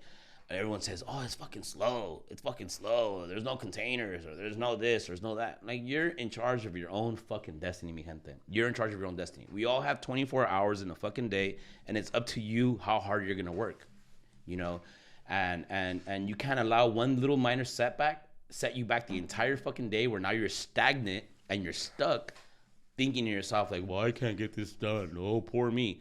If you don't have passion for this business, get the fuck out. Because there's going to be so many times you're going to be defeated. There's going to be so many times that you're going to be like, you know what, I'm done with this shit. But passion allows you to stick around, because you're like, no, fuck this. Like, this is what I believe in, and I'm going to be a fucking troquero. And to all those little guys that are just started, that just got their fucking Class A, go in there and go work for somebody and work hard and try to get your own DOT. In the meantime that you're working for them, apply for your own DOT. If you would like for me to help you get your own DOT, reach out to me and I will help you with you getting your own DOT, and make it your goal to get your own truck. And when you guys have a Class A, people have a Class A, a lot of these finance companies, they won't finance me a truck because I don't have a Class A. So I had to like literally get OPM, other people's money, to help me be able to buy my trucks. You know what I mean? Like investors, you know what I mean? Like an investors where now I have investors that are helping me out, where I'm giving them a kickback so I can be able to buy these trucks, because a lot of these banks don't want to fucking finance me a truck. Because why? I'm not even a Class A driver. I'm an investor, and I've only been in business for a year and a half, and I haven't established my business credit. So it was hard for me, you know what I mean, to get where I'm at. But gracias a Dios y los amigos que tengo que me ayudaron, and I got, some people that were able to shoot me some bags full of cash, where I was able to, ramp up my fucking my units and go from having 2 trucks to now, boom, I have 5 trucks. You know what I mean? And so gracias a Dios y gracias a la gente que me apoyaron. I love you guys, appreciate you guys. Y aquí andamos, and más fuerte que nunca. But yeah. Does that mean we're gonna talk about tacos? Tacos. Hey, my saying, ¿qué dice mi gente? There you go. I gotta see if I can trademark that, bro. Right. Honestly, like I was realizing that you say it. I say it. Oh my god, mi gente. Yeah. And it actually stuck on me because you love the gente, huh? Yeah, I always love my people, bro. Like, I'm a people's person. I actually got that word from my buddy, my brother Miguelon, and my brother fucking my brother Josh. They're very well known in the trucking community too. They do DPF filters. Anybody that does DPF, that has issues with DPF, where your fucking your filters, your particular filters. These guys, Flores, DPF services and roadside services. They not only do they service these fucking filters that California. I hate California for that. Like, why? Like, honestly, these old trucks, like, I see them all the time, bro. I see them all the time still working in California. And I know that there's, like, a way that we can get trucks, like, out of town and bring them in town to work. But I'm not doing that. I'm compliant. I'm carb compliant. Okay? I'm carb compliant. CHP, if you're watching, I am 100% carb compliant. None of my shit's deleted. We're all 100% legal over here. But, do it, sorry, I have ADHD. I fucking lost my fucking. I do too, bro. Sometimes and that's. I'll confess. Sometimes I ask a question and then you get lost in and I'm like, fuck, what did I ask? And that's why. And back to the tacos. So back to the tacos. And then I just look at them and then they kind of guide me and I'm like, yes, tacos. So I have ADHD, people. I can't sit still. I don't know if you guys have been noticing, but I can't fucking sit still. I'm moving around. I'm talking with my fucking hands. My mom used to always tell me, you have worms in your body. That's why you can't, lombrices and pinche cuerpos, por eso que no te puedes quedar quieto, cabrón. I'm like, nah, mom, you just did too much cocaine in the 80s and you made me a crack baby. You know what I mean? And anyways, so yeah, bro. So me, I'm that kind of person that I get bored very easy. So if we're having a conversation and I don't think that what you're talking to me about is kind of beneficial to me, I'll be there. I'll be polite. I'll be like, oh yeah, and then I'll kind of give you. I'll take a couple words that you said, and then I'll kind of like, like, oh yeah, and then use that like as I'm still in the conversation. Yeah. But I'm already thinking about like X, Y, and Z, and then fucking all the other letters before that, and then I'm thinking about this, and that. So that's how I got into tacos because I've always had the dream. Of how, I got into trucking, but when I was a kid, I always liked the truckers. I used to always be that little kid that would always, like have my little hand out the window and like having the trucker. So that's why I always kind of thought, trucking was good. And when I used to do finance at the dealerships, and I would run people's credit and I would ask them what they do for an income, and I would always look at the troqueros and how much they would make, owner operators. I was like, man, some of these motherfuckers make 25 grand a month, but I didn't know back then that 25 grand is a gross, it's not net. You know what I mean? To me, it was because they deposited $25,000 in their bank account. I thought to myself, like, damn, this guy makes bank. Like, hell yeah, this guy's making fucking $500,000 or $250,000 a year. Like, this guy's fucking on his way, Yeah. So that's why I kind of got into the trucking business. But I got into the trucking business, and now I'm at the point where, like, okay, like, I'm doing good. But I told myself, look, get into another business. Get into another business that you like, that you enjoy, that you have a passion for, like the same way that you have a passion for trucking. Because if you could do that and something else, then that's going to prosper too. And my goal, my dream is to have 10 sources of income, 10 different sources of income. That's a goal that I told myself, like when I got fired, that I wasn't going to just solely depend on trucking, that I was going to create 10 different streams of income. So like that, I can have money coming in here, money coming in over here, money coming in over here. And tacos, I've always been the biggest critic of fucking tacos. Like whenever I go eat a fucking taco somewhere, there'll always be something that I don't like from their tacos. You know what I mean? Yeah, the carne was good, but the salsas were fucking stupid. Oh, yeah, the carne and the salsas were good, but the tortillas were whack. Or, oh, you know what? Everything was good, but the service, they're fucking assholes over there. You know what I mean? So I always, and I wasn't a Yelper. I wouldn't Yelp anybody or nothing like that. But I would always like feel like I was like a blogger of food without actually putting it out there like that, because I always had a very strong opinion about food. And me being that I'm Mexican, and Mexican American, being born here, and my mom, she was born in Mexicali.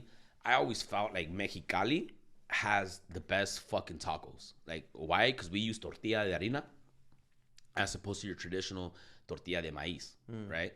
Everyone uses tortilla de maíz, but in Mexicali, we use harina.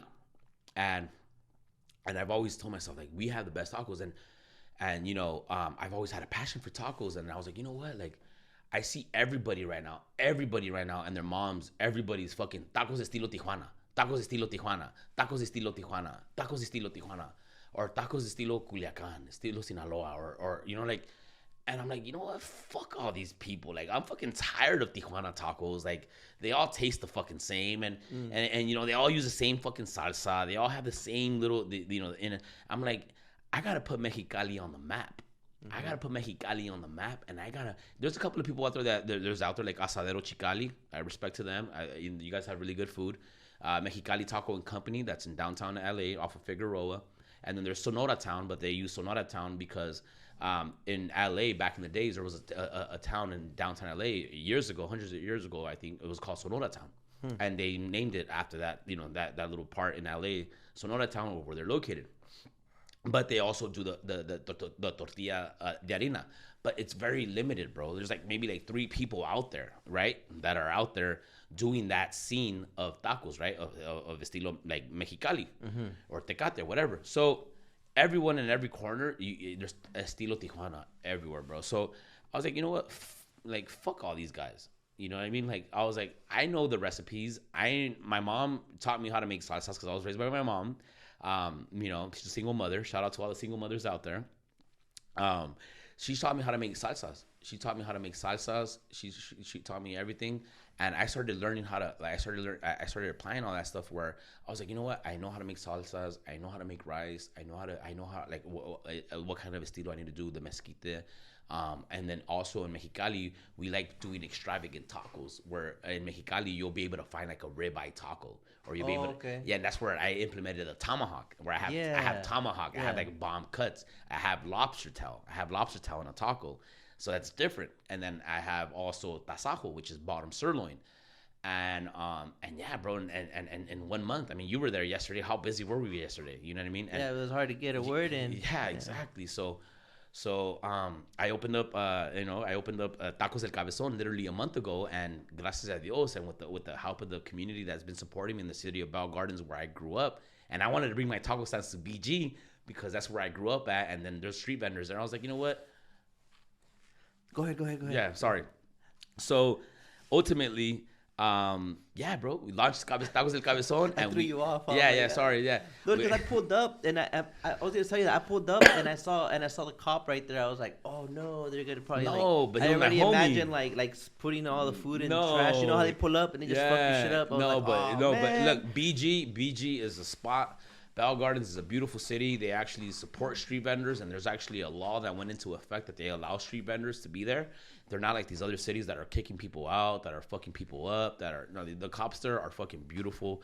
That cop that you saw there, I actually worked with him. I think you actually heard me talking to him about how I told you he was a pain in my ass. When we were in my first job, I worked at Parks and Rec. I worked for the city of Bell Gardens. I was 18 years old, and they helped me get a job with them, where I didn't lie about my age. There it was already like legit. So they but the cops, I take pictures with them. I take pictures with city officials. I have a city council member by the name of Jorge who supports our movement. I'm actually working on some things with him where we're going to try to create a night market, a food market where we create like a designated area for all the street vendors that we can invite people from other towns and other cities, and we're going to create a specific area where we can all come out and people know that there's a food market in the nighttime. You know what I mean? That's dope. And we're going to do that in the city of Bell Gardens. And we're in the works right now. I'm in the works right now with the council members on doing that, where I'm going to like help them with the location. I'm going to help them with, and getting the things done that we need to get done, as far as like, finding a location. So long story short, that's very non-hater of you because you're helping other people come compete with you. Yeah, look, other vendors are gonna obviously take the market share. There's a famous saying in Spanish. It's called "El sol sale para todos." The sun comes out for everybody. You know what I mean? Like I said, we all have 24 hours a day, and God is gonna give you whatever is meant for you.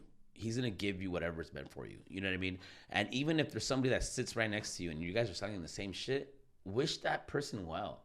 Like, you don't know how much the earth will give back to you when you can change your heart that way. And I see a lot of people that are not that way. And if I can help in this interview, even in trucking, bro, like don't hate on somebody trying to come up or trying to make a living. Like my competition, the people that are, that they're big dogs. They've been around for 40 years, getting these fucking contracts for years, compa. I can only imagine their houses or where they're living at. And the cars that they're driving. I'm a little guy. I'm this little fucking guy. You know what I mean? But no, compa, like they don't like me. I reached out to one of them, and because my client told me like, hey, mate, reach out to them, see if they need help, because they still get awarded contracts. That because they've been around for the business for years, and obviously they either use my company or they use their company, right? So we're like the two ones that that we're getting assigned these loads. And I reached out to him, and then very dry, Mr. Junior over there, and he's like, "Oh yeah, no, we don't need any help." Blah, blah, blah. I was like, oh, okay, all right, cool. Well, I'm hearing otherwise. I'm hearing that you do need a lot of help, and that you're dropping the ball, and that you're fucking up. But all power to you. But I'm not telling him that. I'm trying to help him, and I'm genuinely trying to help him. You know what I mean? But a lot of people will do that in the trucking company where no se quieren echar la mano. And that's where us Latinos, we fuck up. That's why the Asians are a lot better than we are. Armenians are even better. A bunch of cultures, a bunch of other, that's why you see them like dress well, or they're doing good, or a lot of these fucking people from India that all have Circle K's, that have fucking restaurants, that have, why? Because they help each other out. I met an Asian family, and they told me that they came over here from Asia, right? and zero English, and they worked all hard, right? Working. Well, they were all brothers, bro. They all helped each other, with the oldest brother buy his first house, right? All the brothers helped him pay for that mortgage, where they all agreed to pay a biweekly check towards the mortgage. They helped him pay off his house, and then once they paid off his house, the next brother was in line, and then they did the same thing together collectively to help him pay off his house. And then the third brother, and then the fourth brother. Now they all have their houses paid off. Now all of them, have equity, have money, have the American dream, because they helped each other and they stuck together. Us paisas, we're fucking stupid. No, I'm serious. And we're fucking retarded. Because inmediatamente, el pinche vecino agarró un pinche Toyota Tacoma. Me voy a agarrar una pinche Chevy y la chingada. And then you want to stun on them. You know what I mean? And instead of going over and be like, hey, compa, like, damn, bro, that's a badass Tacoma. You know what I mean? Like, giving them props. Like, we hate. We hate, bro. It's like we get little man syndrome. And the machismo kicks in. You're like, oh, fuck that. I got to be the main one. Bro, there's enough on the table for everybody to eat. And that's my mentality. And that's why I'm not a hater with competition. I embrace competition because competition makes me better. And if somebody, like with the night market, if somebody else comes out and sends over here and selling the same food, I don't mind it, because I know God's going to give me my client, and he's going to give me my customer or my shipper or whatever I'm doing.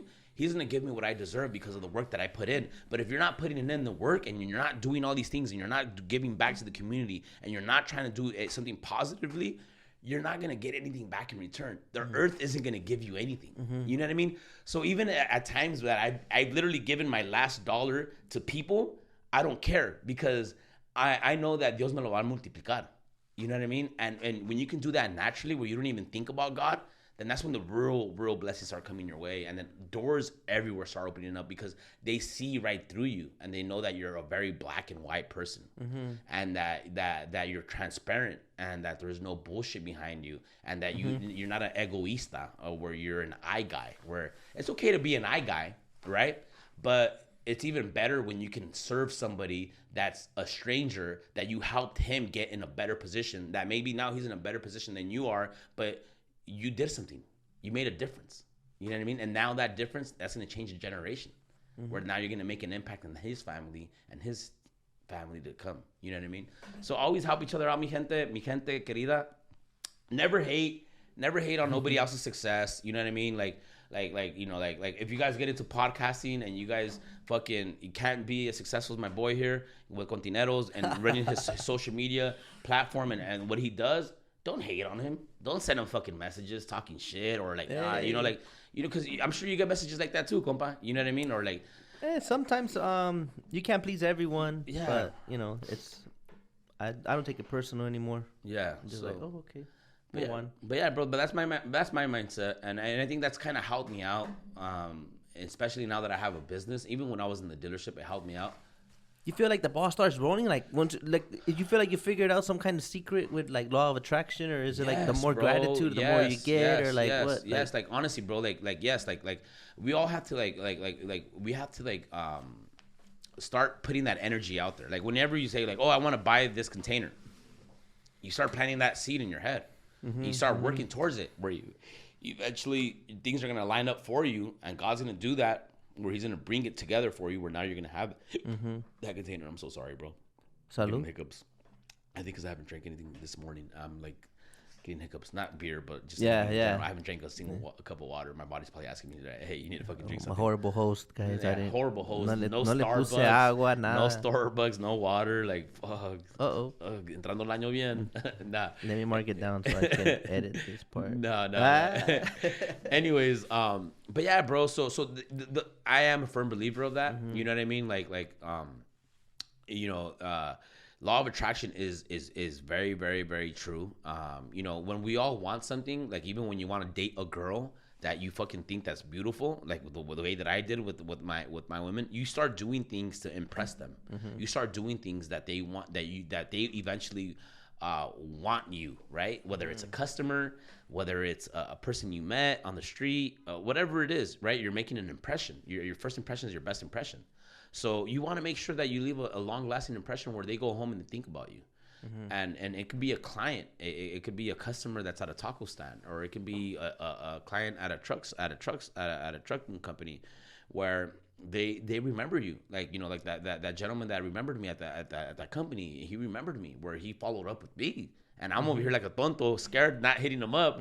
And then I show up over there at his location, and he's like, "Hey, what's up?" Like, you know, like, and he's following up with me, and now we're doing business left and right. I'm helping them out with all the local loads, and same thing in the tacos, where now I treated that person well, where I gave them a great service, and they see me over there serving waters like you saw me there, and estoy conviviendo con la gente, where I'm not cortando limones. You saw me, compa. I'm right there, fucking, you know, grinding and cobrándole a la gente and being involved. Where now that's led to me having 2 locations in less than a month, and now we're doing numbers and we're selling tacos like crazy, bro. Where now it's its own business, and now I have 7 employees. Just why were they hating on you though? Like I noticed you had to switch spots. On one of them, at least. So when we started on the corners of Florence and Eastern, right in front of the McDonald's, right. And our first day, we actually posted up there, and it went well. We did really, really well our first night. I was like, holy shit, I had a lot of people. In the city that I grew up in, everyone knows Cabezon, or they know me, or somewhat, you know, they kind of, like, so a lot of my same buddies from high school, they showed up, supported. The very next day, we show up to that same location, but we showed up too early. Oh, too early. Yeah, okay. Too early because I guess one of the companies called. Then there's like a thing where you could only like do street vending like at a certain time. Okay. Yeah, you can't be selling fucking tacos in front of fucking McDonald's or fucking another taqueria at 3 p.m. or 1 p.m. Okay. You know what I mean? Like, yeah, after a certain. You learned that day? Yeah, I learned that day. So they pretty much told me, hey, they gave me a notice of like, you stop working, and I can't be there for the night. So I went around the block. I went down the street to Gage and on the north side of Bell Gardens. I went to Gage and Eastern down the street, and we posted up there that night, and it went well. And then, but where we posted up at was on the corner, where it's right next to a tire shop, and that tire shop had like, you know, like a bunch of parking available. So it was convenient for a lot of my customers that were driving by, and also people that were following me on social media. And they were literally like pulling up to the taco stand where we're at on the curb, and they're pulling up and parking in their parking spot. So the landowner, after 4 or 5 days of her like not knowing what the fuck's going on, and we're crushing it, we're selling tacos, I'm over there happy thinking, I cracked the Da Vinci Code. Hell yeah, another successful business. Like I'm selling tacos, I'm making X amount of dollars a night. I'm fucking, yeah, I'm happy. You know, like, you know, yeah, I got a cash flow business now, right? I don't have to wait for a customer to pay me fucking 30 days after the fact. Yeah. You know, that I do a load. So I'm excited, and then she starts like not having it. She starts calling the cops. The cops show up. He's like, hey man, the property owner is like sending us, like, I know you guys are not doing anything wrong, but your customers are parking in your property. And I'm like, oh, okay, well, fuck it. You know, like, I'll tell my customers not to park there. You know, like, oh, you know, he's like, okay, well, cool. So they're not kicking us out. The city's not kicking us out. The cops are not kicking us out. No one's kicking us out. But then the lady, she goes and gets bollards, bro. You know, the bollards, the bollards are the ones that they put into the cement, that are the, like, los postes. You know, that you could take in and out. Yeah, that you can take in and out, or that you leave cemented. Yeah. Or that you leave cemented, and then she put a chain. So Bordeaux, and she put a chain and put everything. Now my customers don't have where to sit at. And then one day, we showed up again. We showed up a little early, you know, trying to take advantage. We're still getting customers, right? Even though that there's no parking there, my people are still finding a way, because it's in a great little area. We're still getting customers there, and then we showed up a little early, and then she was there, and then code enforcement was there, and then a cop was there, and they're like, look, she had to spend $7,000 on putting up these fucking, you know, this little thing that she has now, and she's a landowner. And the general liability. And I'm like, hey, well, I have general liability, because I actually got a general liability insurance policy for my street vending. You can get a general liability. So if somebody trips and falls, they're covered. You know what I mean? What? Yes. So there's ways to do this yes, thing, bro. man. Yes, there is. You just got to inform yourself. Again, you got to go on GTS, my people. Google that shit. So this And shit's legit. You got like an LLC going in all for the. well, I haven't done that. working on that? Yeah, I haven't done the LLC yet because it's been a month, but I'm already forming that. But you could get all that stuff personal Yeah, then to yeah. your name. Yeah. To start off. Yeah.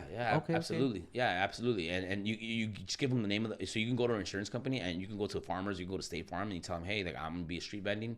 And it's fucking cheap. General liability, it only costs us less than $1,000 insurance. But if something were to happen, something's gonna happen. But if something were to happen, street vendor, you'll be protected. So protect yourself. Protect yourself because ultimately, if you are serving something and somebody attends a stand where you're at, and if there's something were to happen, you're liable. You're liable. Throw that limon in the trash. Someone's gonna slip on the limon peel. Yes. All of a sudden. Exactly. So yeah, man. So we ended up getting told. They told us, hey, again, stop service. You can't post up there. Just for the sake of even the city told me, like, look, for the sake of us too, like, just like relocate somewhere else, and then I was like, fuck. I was like, all right, cool, whatever.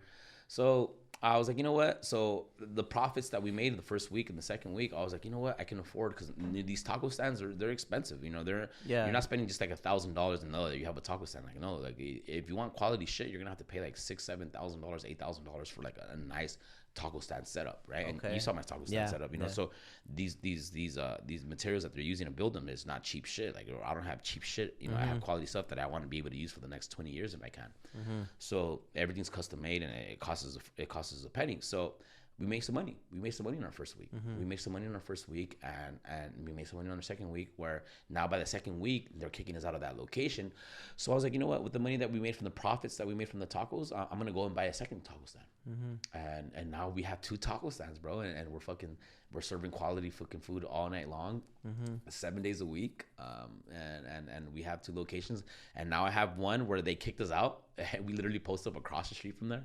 Across the street, and now it's going just as smooth as it was before. And no me la están haciendo de pedo ahí, and I'm sure probably the owner across the street, she's already probably like, mad, like, and she owns that tire shop, but the tire shop, she doesn't sell the tires. She owns the property, but the property next door, it's called JB's. It's a burger stand. And that burger stand, she owns it, and she actually owns the lot and the land, but she also runs that business. Like, that's her burger stand. So she's been out of business. She's been out of business for the last year and a half because they crashed into her facility. And so she had to redo her whole kitchen. And so she's been out because of compliance and all that stuff. And she's paying her taxes and doing all this stuff. And then here we are on her land, and she's mad because her fucking burger spot. So you can understand the frustration. And no offense to her. And I completely understand where you're coming from. If you were to see this, I'm sorry, and I thank you for doing what you did, because it made me better and wiser. And now I have 2 locations, and people are supporting us now even more because a lot of people saw that.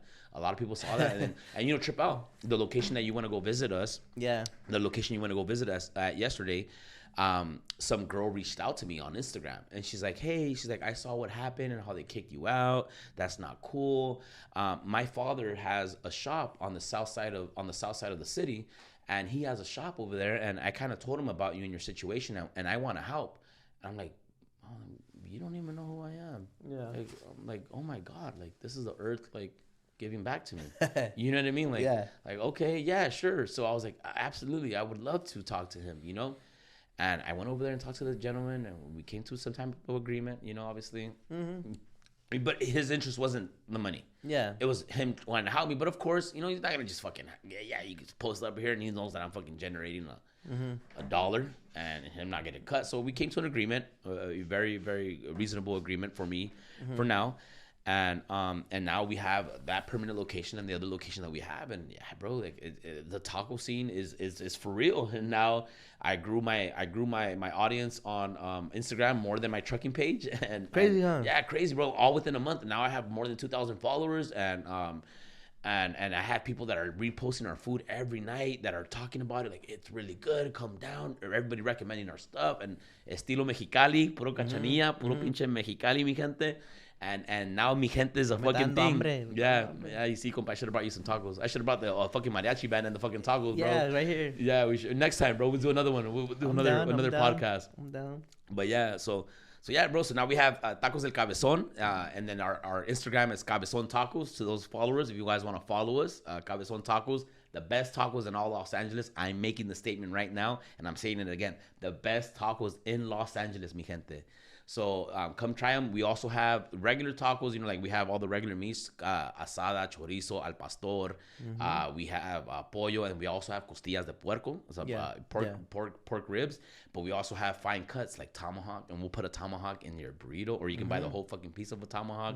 And typically people go pay $200-$300, but you know I got the plug where I got that direct shipper. You know what I mean? I use my logistics. You know what I mean to help me out. To where I get that at a fraction of a cost, and I can still sell it at a fraction of a cost and still profit off of it.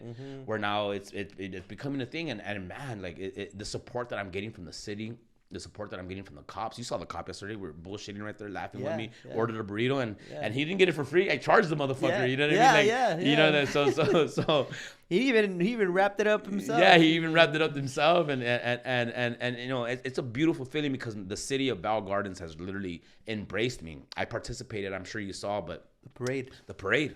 Yeah, I participated in the parade with my trucks, and that was huge for us because it gave us that image that we want. And you know, and now I feel like God has put me in a position where now I need to like give back, you know, to the earth that's given me. Okay. So now like I'm doing programs for kids that if they have straight A's, anybody that's in the city of Bell Gardens that follows this, if your kid has straight A's, we will give them a free taco party and take it to their school, and with the permission of the principal, we'll actually deliver it to their classroom and give them a taco party free on the house of Tacos del Cabezon if you get straight A's, because we want to encourage kids, because obviously where I grew up at, it was frowned upon to be smart, you know, like you're a fucking nerd, fool. Yeah, pinche nerd, you know what I mean? And it was cool to be a cholo, it was cool to be a tag banger, it was cool to be the fucking knucklehead and fucking be tough, right? But it wasn't cool to be a nerd. It wasn't cool to have an education. It wasn't cool to try to aspire to be a doctor. That wasn't cool in our neighborhood. So now that I know that and I'm aware of that because of obviously my upbringing there, I'm giving back to the community and that aspect where I'm selecting these kids and I want to make them feel cool because it is a cool thing to have an education. It is a cool thing to get good grades, you know? So yeah, so aquí andamos con Tacos del Cabezón, está pegando machín. If you guys haven't tried our tacos, come down. We're in the city of Bell Gardens. We have 2 locations in the city of Bell Gardens in my beautiful hometown. And yeah, so I'm a troquero, even though I'm not a driver. And, you know, I have drivers. I'm a troquero by day, you know, because I'm in the business, and then a taquero by night, you know. So, and I was actually going to talk to you about this that I'm actually thinking about is maybe we can do a collaboration with Kontaineroz and we can like brand it where I want to do like a troquero takeover, right? A troquero takeover. So you know how there's always the national truck show, right? That comes like once a year, right here, the California Truck Show in Ontario. And when I was over there, I had an epiphany. I was like, you know what? Like I can maybe get in contact with Kontaineroz and maybe we can organize our own trucking event. Right? Yeah. Because how many truckers don't follow you, compa? You have 60,000 fucking followers, compa. Yeah, va. You know, like, and you're gonna get even more. You're gonna get even more. And just get it. Yeah. No, vas a ver, güey. You know, so 60,000 followers, and I guarantee you, about 3/4 of them are in the trucking business. Yeah. You know what I mean? So, and a lot of these guys are either owner ops or if not, they're drivers for companies, but still they're around the trucking community. So what I want to kind of do with you, and now we're bringing it here live. Hopefully he says yes. Ojalá diga que sí. It depends. Do I get a tomahawk burrito? Bro, you're gonna get more than that. You're gonna get more than just a tomahawk burrito. You're gonna get also. We'll talk about that outside of cameras. You were talking about that outside of cameras, but I'm gonna make you an offer you can't refuse. I'm gonna do the Godfather on you. So I'm gonna give you an offer you can't refuse. But yeah. So what I was gonna propose to you is that.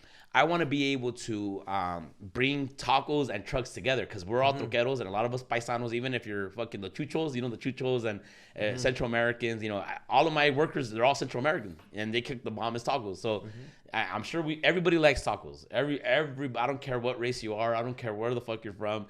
Everybody likes tacos. You know what I mean? Everyone likes a good taco. So what I'm thinking about doing in collaboration with the city is do a troquero and taco takeover.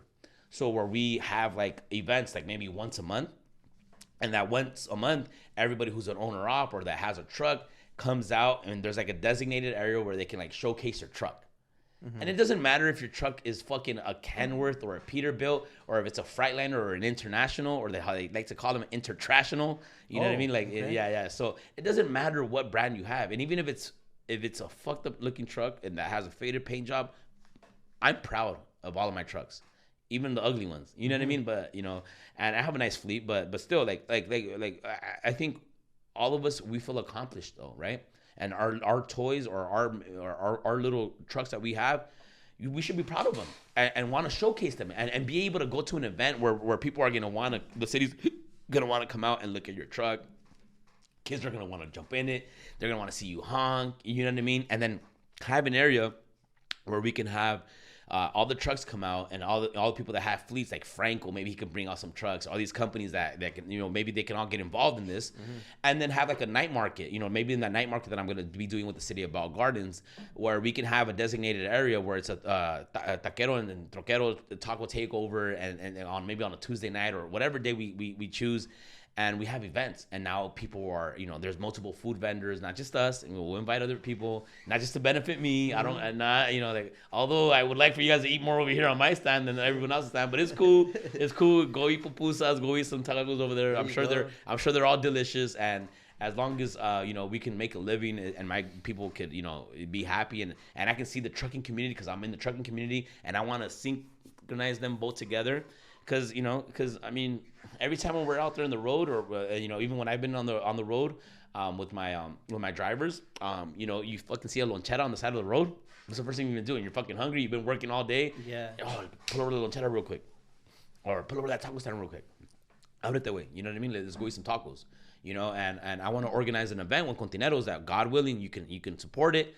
And we can, you know, blast it all over your page and bring out people that are owner operators, that are small timers, that are big timers, whoever wants to come out and participate and showcase your truck and be part of it, and then be proud of it too. You know what I mean? Because it sucks that we're only having to be able to see those trucking events, like the big ones in the Ontario Convention Center, once a year.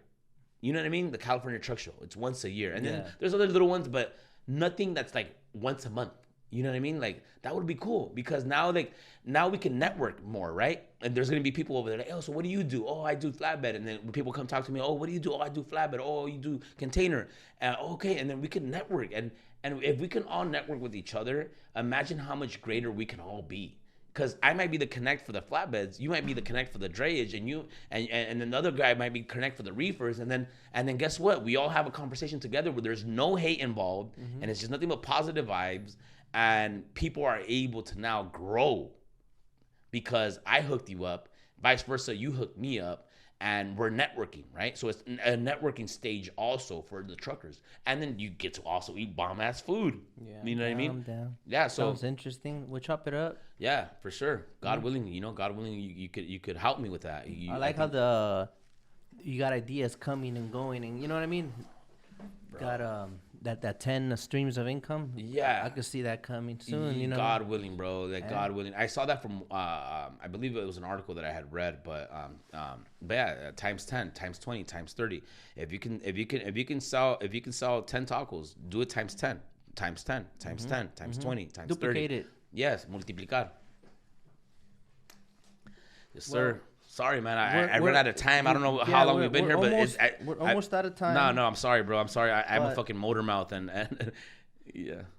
Hey, man. I told you, if it flows, it flows. Yes, sir. I'm no one to cut you guys off. Like, this yes, is just a little, ¿cómo te diré?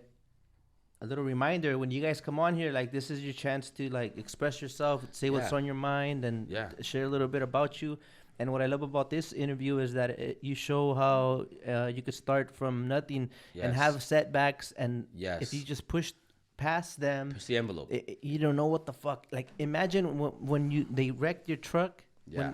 If you would have just quit, be like, okay, fuck this. This is not for me. You wouldn't be here. Yeah, bro. And a lot of the time, shit. Yeah, like, bro. Now you look back on it, and it's yeah. Now I see the growth, and you know, sometimes I even get stuck in the moment where I have a yard. I have a yard in Riverside. It's a big fucking yard. I have 1.5 acres of land in Riverside. And I sometimes forget that I have a fucking yard. You know what I mean? And then when I go to my yard and I see all my trucks there that are loaded with fucking loads and shit going on over there, and I'm like, I fucking did something. You know, like I actually made it. You know what I mean? But we get caught up in the motion and the stress and the oh my God, I gotta cut checks. Oh fuck, this fucking client hasn't paid me in fucking 30 days. I'm down to my fucking last $10,000 for the business money. You know what I mean? Because it's not all fairy tales. There's gonna be hard times. There's gonna be times where probably your bank account's been negative, and my account has been negative. You know what I mean? Like it has been negative. There's been times where my fucking my employees' checks have never bounced. I have told them, hey, I can't pay you this week, but I'm gonna take care of you next week. Gracias a Dios, my drivers, none of them have left me because of that. They've all been reasonable with me because of that, because I'm very, again, black and white with them. I'm open with them, you know? Mm-hmm. And I've always told myself with finances, if you're going to be doing trucking, use the money for trucking. If you had a budget for trucking, use that. If you're going to be taquero, use the money for the taquero for that. Don't mix and match money and grab money from here to pay over here or do that. And my wife, Linda, she's the one that taught me that. Because I would grab money from my stash. I would grab money from over here, tell me with this.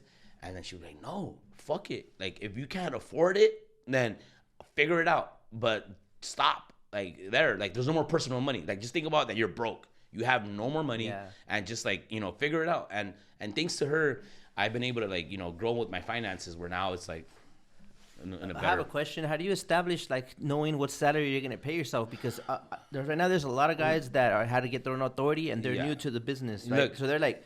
Imagine you get paid under your to your LLC, and immediately all of that goes to your personal account. Are you gonna keep doing that all year? No. Like, how is that gonna work out for you? I'll tell you right now. I still haven't paid myself other than the bills that have to get paid for my business. Mm-hmm. Of course, the bills that my business pays are things that help my business. Obviously, like my house is registered. My house is registered as the business, like headquarters. Mm-hmm. So I can use that mortgage or the amount that I spent there, right, as a business expense because I'm operating out of there. You know what I mean? So, but I don't go and get money. Oh, there's an extra $40,000 in the bank account because we finished this contract, or there's an extra $50,000. I leave that money in that bank account and I let it sit there. So you're not set on a specific number then. You kind of whatever you need that month. You only take what you need. To pay the bills and whatever else, it gets stored inside of that account. And if you happen to need all of it for the bills, you're gonna have to do it. Fuck it, by all means. Okay. By all means, but have you ever tried it? Because I've had the issue where I try to save. Yeah. And it's like I always need to borrow my own savings, and that shit sucks. No, it does. So it does. And honestly, like, and especially in the trucking business, it's very hard. And especially when you stop using brokers, because typically brokers are. That's one cool thing about brokers. I love you brokers is that they pay you typically like 1 week out, right? Like 1 week out, you do work for them, and the following week they pay you. But when you now start dealing with direct clients, some of these clients are net 30, net 45, and it's like, oh, okay, can I get paid faster? No. So now what happens, right? In the meantime, you're doing all this fucking work. So you have to spend money on diesel, your employees, get a tire blew up, this, all of that. So you're running through all your fucking money. You're running through your money. And now you've already ran up the bill for the client where they owe you $80,000. They owe you $100,000 or they owe you $60,000. They owe you $10. But you've already spent all of your $10. Now they have you by the balls. You're emailing like... sorry, I didn't mean to tap your table. Yeah, sorry about that. It's fucking noise maker. He told me too. He fucking told me, don't tap the fucking table when you're in here. So, anyways, sorry guys. Shout out Italian for the. I apologize. So, yeah. So that's one of the things. So you're gonna want to get set up with the factoring company. You're going to want to get set up with the factoring company. I'm sure you know what a factoring company is, that pay your invoices after you do the delivery, and you literally get your money within 24 hours or 48 hours. And then you get charged like a 2% fee or 3% fee. If the client takes longer than 30 days to pay, or if it's less than 30 days, then, they'll pay, they'll cut you a 2% deal. There's different companies out there. Yeah. There's ways to get your money. Ways to get your money. So yeah, man. So that's only one of the downfalls of dealing with direct shippers, that they do net 30, net 40. And me, I don't like giving 2% or 3% of my money. You know what I mean? So what I do is I typically squeeze my money and make it last as long as I can, and then up until when my client pays me, and then boom, I replace my money with the money that I spent, and then whatever is left over as profit, leave it in the account. I have another question. Yeah, sure. You would never, because tacos is more cash flow, as you mentioned earlier. it would be bad idea, right, to borrow from your taco Yeah, business for the trucking. Yeah, Te no, vas a bro. hacer Like, un yeah, enredo. no. You're not fucking with it like that. Aquí está la bolsita from the earnings from last night, Órale. and anyways, yeah. Saca la bolsita. Saca la bolsita. We crushed it last night. We fucking crushed it. Anyways, but no, bro. Like, be, and you know, I'm gonna lie to you if I told you I haven't done it. I have done it. You know what I mean? Like, I have done it where I've grabbed my personal stash to help me with my trucking company, because of course, like, you know, like, No queda de otra. yeah, no queda de otra. Yeah. Like, what am I gonna do? Okay, like, we say when the arm closes, like, no, like, hey, all right, well, fuck it, I can't get any money. Well, fuck it, let me go run and get a loan, right? You could do that too, but all those bills start adding up. You know what I mean? All that sort of shit adds up. So if you have a little stash, save your money. If you can be smart about your money, be smart about your money. But don't make it a habit where you're continuously having to grab from the tacos to pay for the trucks. Or get from the trucks to pay for the tacos, or get from fucking your personal to pay for like, if your trucking company is fucking up with the finances, then maybe it's you that's fucking up with the finances. And I've been the fuck up with my finances at times, because why?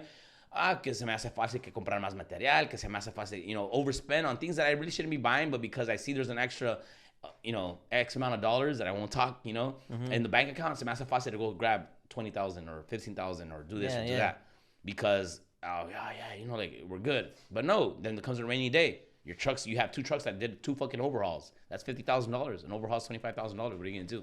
You know what I mean? And then mechanics, they gotta get paid. You know what I mean? They gotta get their money too. So it's always good to have a reserve. But now to the point where I don't grab none of my personal stash. I don't grab nothing that I have, you know, or nothing like, is the money for the trucking company is for the trucking company. The money for the tacos is money for the tacos. And if I don't have money. If I don't have money for my trucking or to help me pay bills with my trucking, I'll explain that to my drivers, but I won't grab my money. And I'll be, hey, I'm sorry. Like, I'm sorry, but my drivers always get paid. And they're a mechanic, I'll tell a mechanic, hey, compa, I'll pay you like next week. I got you, whatever the case might be. But you know, like, they're always taken care of. You know what I mean? Everyone's always taken care of. Just communicate. Yes, sir. Yeah, and it's no always bullshit. Yeah, no bullshit. Just, you know, be open with people. You know, vendors, whoever you deal with, or whatever it is, because they'll understand, and especially if you're the new kid on the block. You know. Where do you see yourself in 5 years? In 5 years, I see myself in a position where I am more stressed, maybe missing all of my fucking front teeth because I got punched a couple of times, and you know, I probably fucking blew through like $50 million. Nah, I'm joking. No, in 5 years, man, I see myself in a God willing, in a more spiritual place, where I am doing more for my community. I'm doing more to give back, God willing, where doors are significantly greater. Like I told you, I'm on the verge of signing a contract with a property that I'm going to, for the next 5 years. They're trying to get me. I'm trying to negotiate. We're negotiating back and forth right now. So, you know, 5 years trucking and tacos, man, like I said, I have the big ass head and all these wild imaginations and all these thoughts, and I can't sleep at night because like I have fucking like this brain. Look at this fucking. You ever get up and take notes? Bro, yes, bro. Yeah, like, beautiful. Bro. Like, You ever hate when you forget the idea? You're like, I'll write that in the morning. Fuck. But then honestly, like, I feel like it's been a curse, but also my biggest blessing that God rewarded me with a big ass head, because I won't forget shit. Yeah. I don't forget shit. You know what I mean? Like, I'll forget the littlest shit. Like, oh, like, fuck, where did I leave my keys? You know what I mean? But like key topics or key things or key thoughts that I have, it sticks. It sticks for sure. Cabezon. But yeah, bro. But so 5 years. I see myself doing a lot more, being a service person, and God willing, in a position where I can be like Franco or a lot of these other companies where we have over 100 trucks. So, and I have multiple warehouses. And now I'm doing international deals like Master Pipe, and I'm doing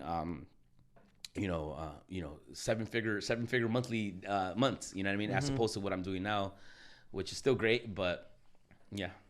Another thing, you said the streams of income. I know. We're almost there. No, you're fine. The streams of income. Bro, I can stay here all day. I don't start my evening job until fucking 5 o'clock. So we gotta get some good. food though. Yeah, no, I got you. Mira, So you're already like the broker side. That's one. Is that would you consider that one, or trucking is one? Yeah. So I mean, the trucking company. To me, there's the same shit. You know what I mean? Because so that's one. Yeah. But it's still. So you're at two right now. Tacos and trucking. Yeah. So tacos, trucking, and then I'm also invested in a body shop that I have like a little income from there too. Cabezon. Yeah. So and then that body shop, I get a little percentage. I get a kickback because of the investment that I made with them. And so I have that, and then what else do I have right now? And then how do you pursue them? You see something and you're like, this is how I can help them help me, or how do you know how to get? You know what I mean? How do you establish network, bro? Network is key. You know, like you know, you scratch my back, I scratch your back. You know what I mean? Like you might tell me, hey, you know what, Mondo? I have this idea of you know, selling hot dogs. Oh, really? Why? I'll come in and talk to you and be like, why? Why do you want to sell hot dogs? And then I'll ask you all the right questions. Or I'm gonna fucking Hannibal Lecter your ass. Or I'm gonna eat you up. I'm gonna eat you up to see what information you actually did on researching what you want to do. And I'll fuck it. I'll help you. You know, I'll or yeah, sure. You know, and okay, what's in it for me? You know, and. But you always, you know, everything in life is a negotiation. Everything you do is a sell. You don't understand. Sales is the most key thing right now. If you're a trucking company, get in the sales game. What helped me get out there and with all these master distributors that I'm now dealing with, and I only have X amount of trucks, is because I went out there and I was knocking on doors. I was out there emailing people, following up, sending them emails, time after time, calling places, cold calling places. People telling me, you know what, hey son, go take a swim in the river. I had a client tell me that one time. Somebody told me, hey, go take a swim in the river. And you know what I did? I ended up getting that customer. Even though that guy that he thought he was a shot caller, I went around that motherfucker. Oh. I went around them, and then guess what? I went back in there. I'm like, hey, buddy, so much for me going and swimming in the river, huh? And he looked at me and got fucking pale, like, you motherfucker. Because he told me to go take a hike. And now guess what? That contract that I'm telling you about, that I got, that I'm going to be, well, you know, that's one of my clients that, you know, that we do contracts for, or like dedicated work for them.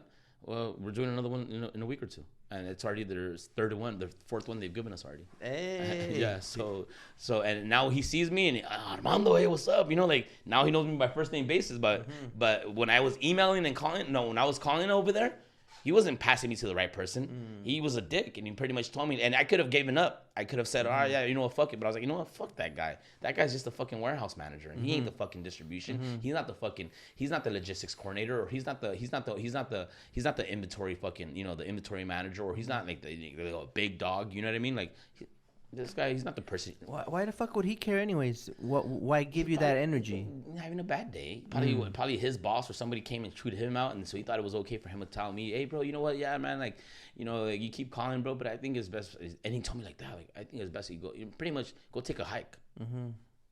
Así me dijo el güey. I was like, what the fuck? Like, you don't talk to people like that. But that I could have taken it right then and there, like, hey, you know what? Fuck this shit. I give up and hang up, and then that's it, and never call back again. You know what I did the next day? Called back again, and I asked to speak to it. I asked to speak to a purchasing manager, because the purchasers are the ones that are actually buying the stuff overseas and bringing shit over the seas. And I already knew that because of the experience that I had.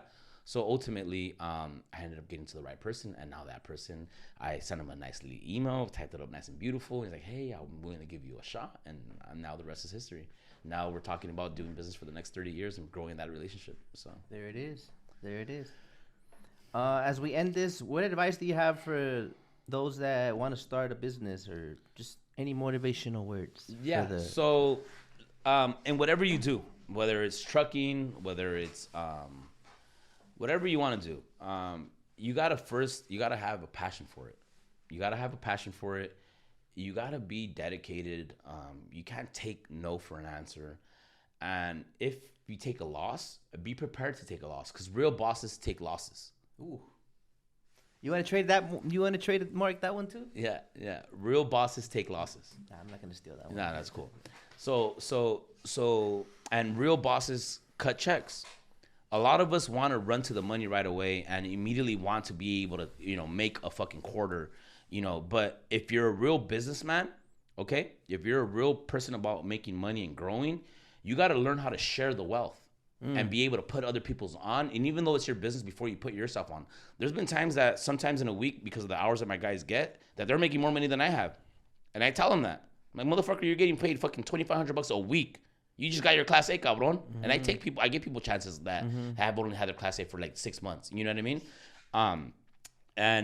And you know, sometimes, you know, like because of obviously because I have expenses, I have an overhead, I have insurances, all these expensive shit that I have to, you know, and I'll tell them, you know, I'll tell them this, that.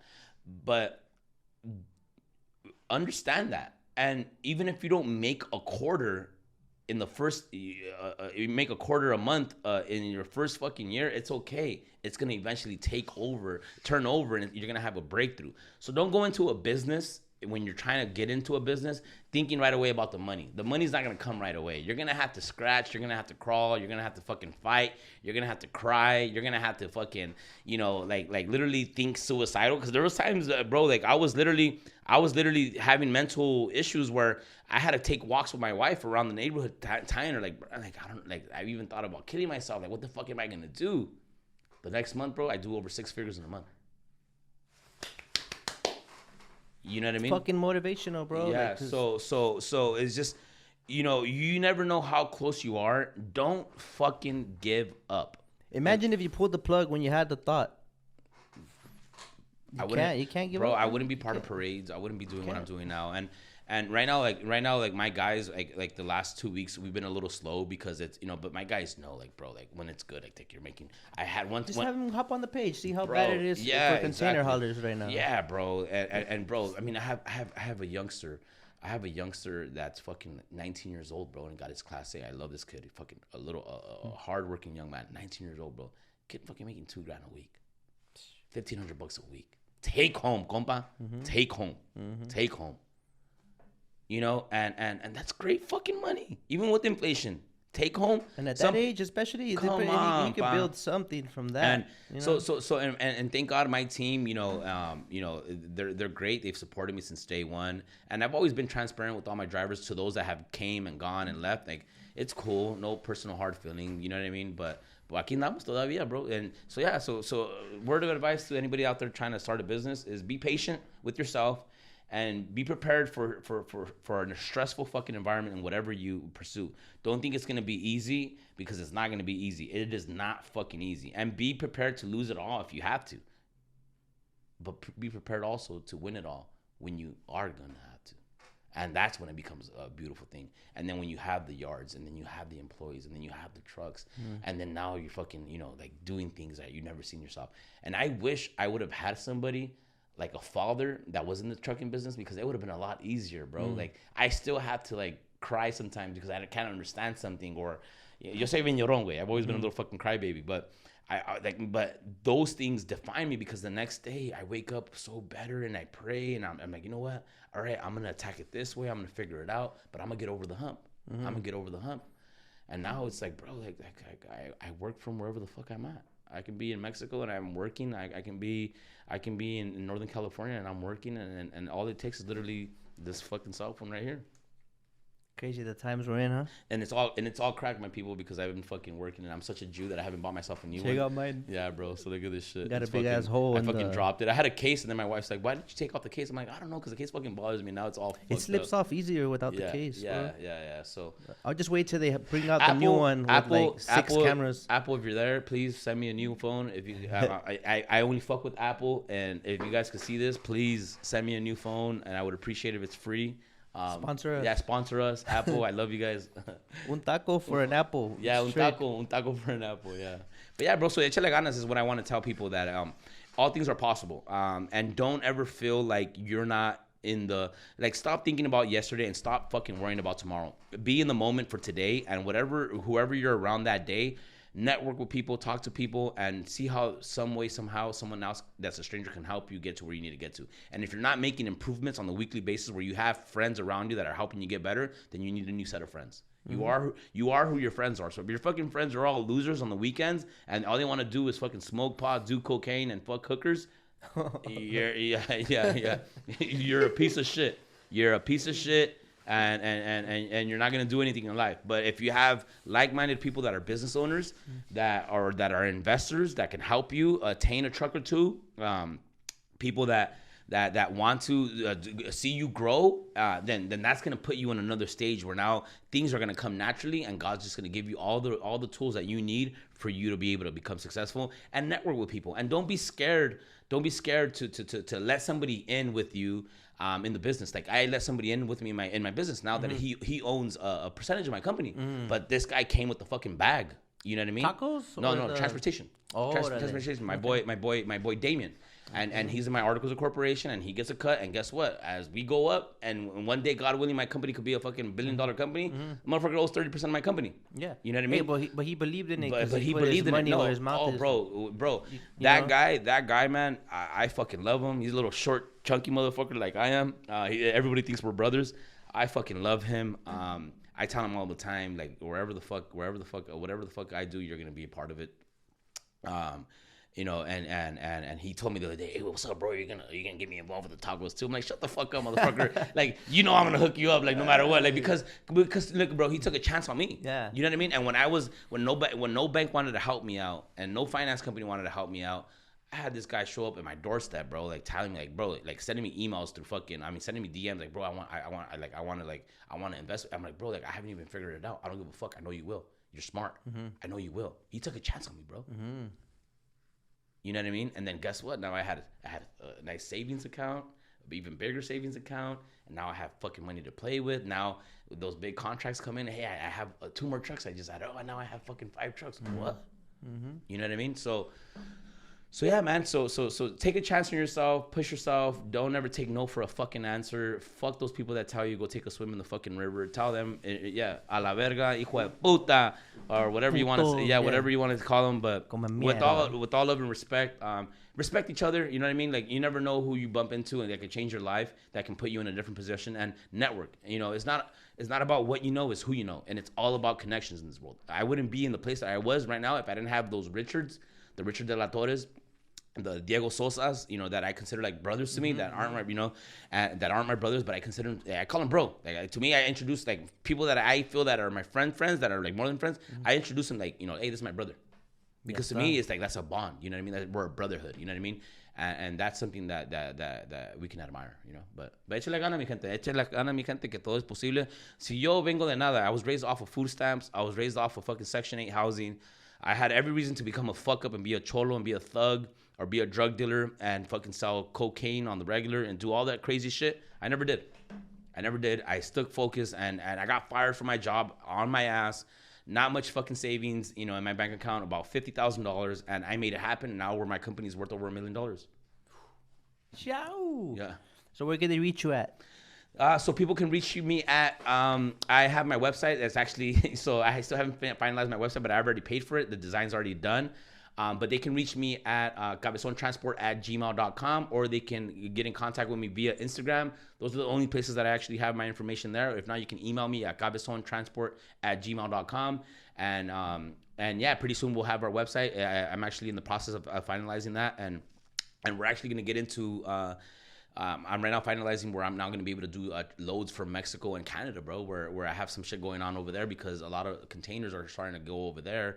And a lot of shit's going into other countries because it's becoming cheaper to go to the East Coast or to go down south or to go and work another. Yeah. So anyways, Cabezon. Yeah, Cabezon ain't fucking playing. Yeah, Cabezon ain't going anywhere, my boy. I passed the safety audit, thank God, and I've already reached almost the 2-year mark in July 6th. My brother, July 6th, he's with me, and follow your dreams is all I can say. Don't give up. Don't ever take no for an answer, and yeah, bro. Thank you for having me on, Kontaneiroz. Thank you, everybody man. who follows this guy. You guys might not know this, but because of this guy, I was able to hire some guys that are on my team. You know what I mean? He reposted us, and that gave me more followers. Now I have 522 followers. Hey. You know what I mean? I don't give a fuck, but hey, they love tacos. They love tacos, and now you know. But that's proof. I'm sorry to interrupt you, but that's fucking proof. See, like people like. Don't assume people's worth based on the follower count. Yeah, no, bro. 522 followers with a $1 million company. Yeah. Like, what the fuck? Yeah. Don't get it twisted, and I man. don't want you guys thinking, oh, this guy's a millionaire. No. What I mean about $1 million company is that we do 6 figures in invoices a month. You know what I Yeah. mean? So we hold our own. We hold our own.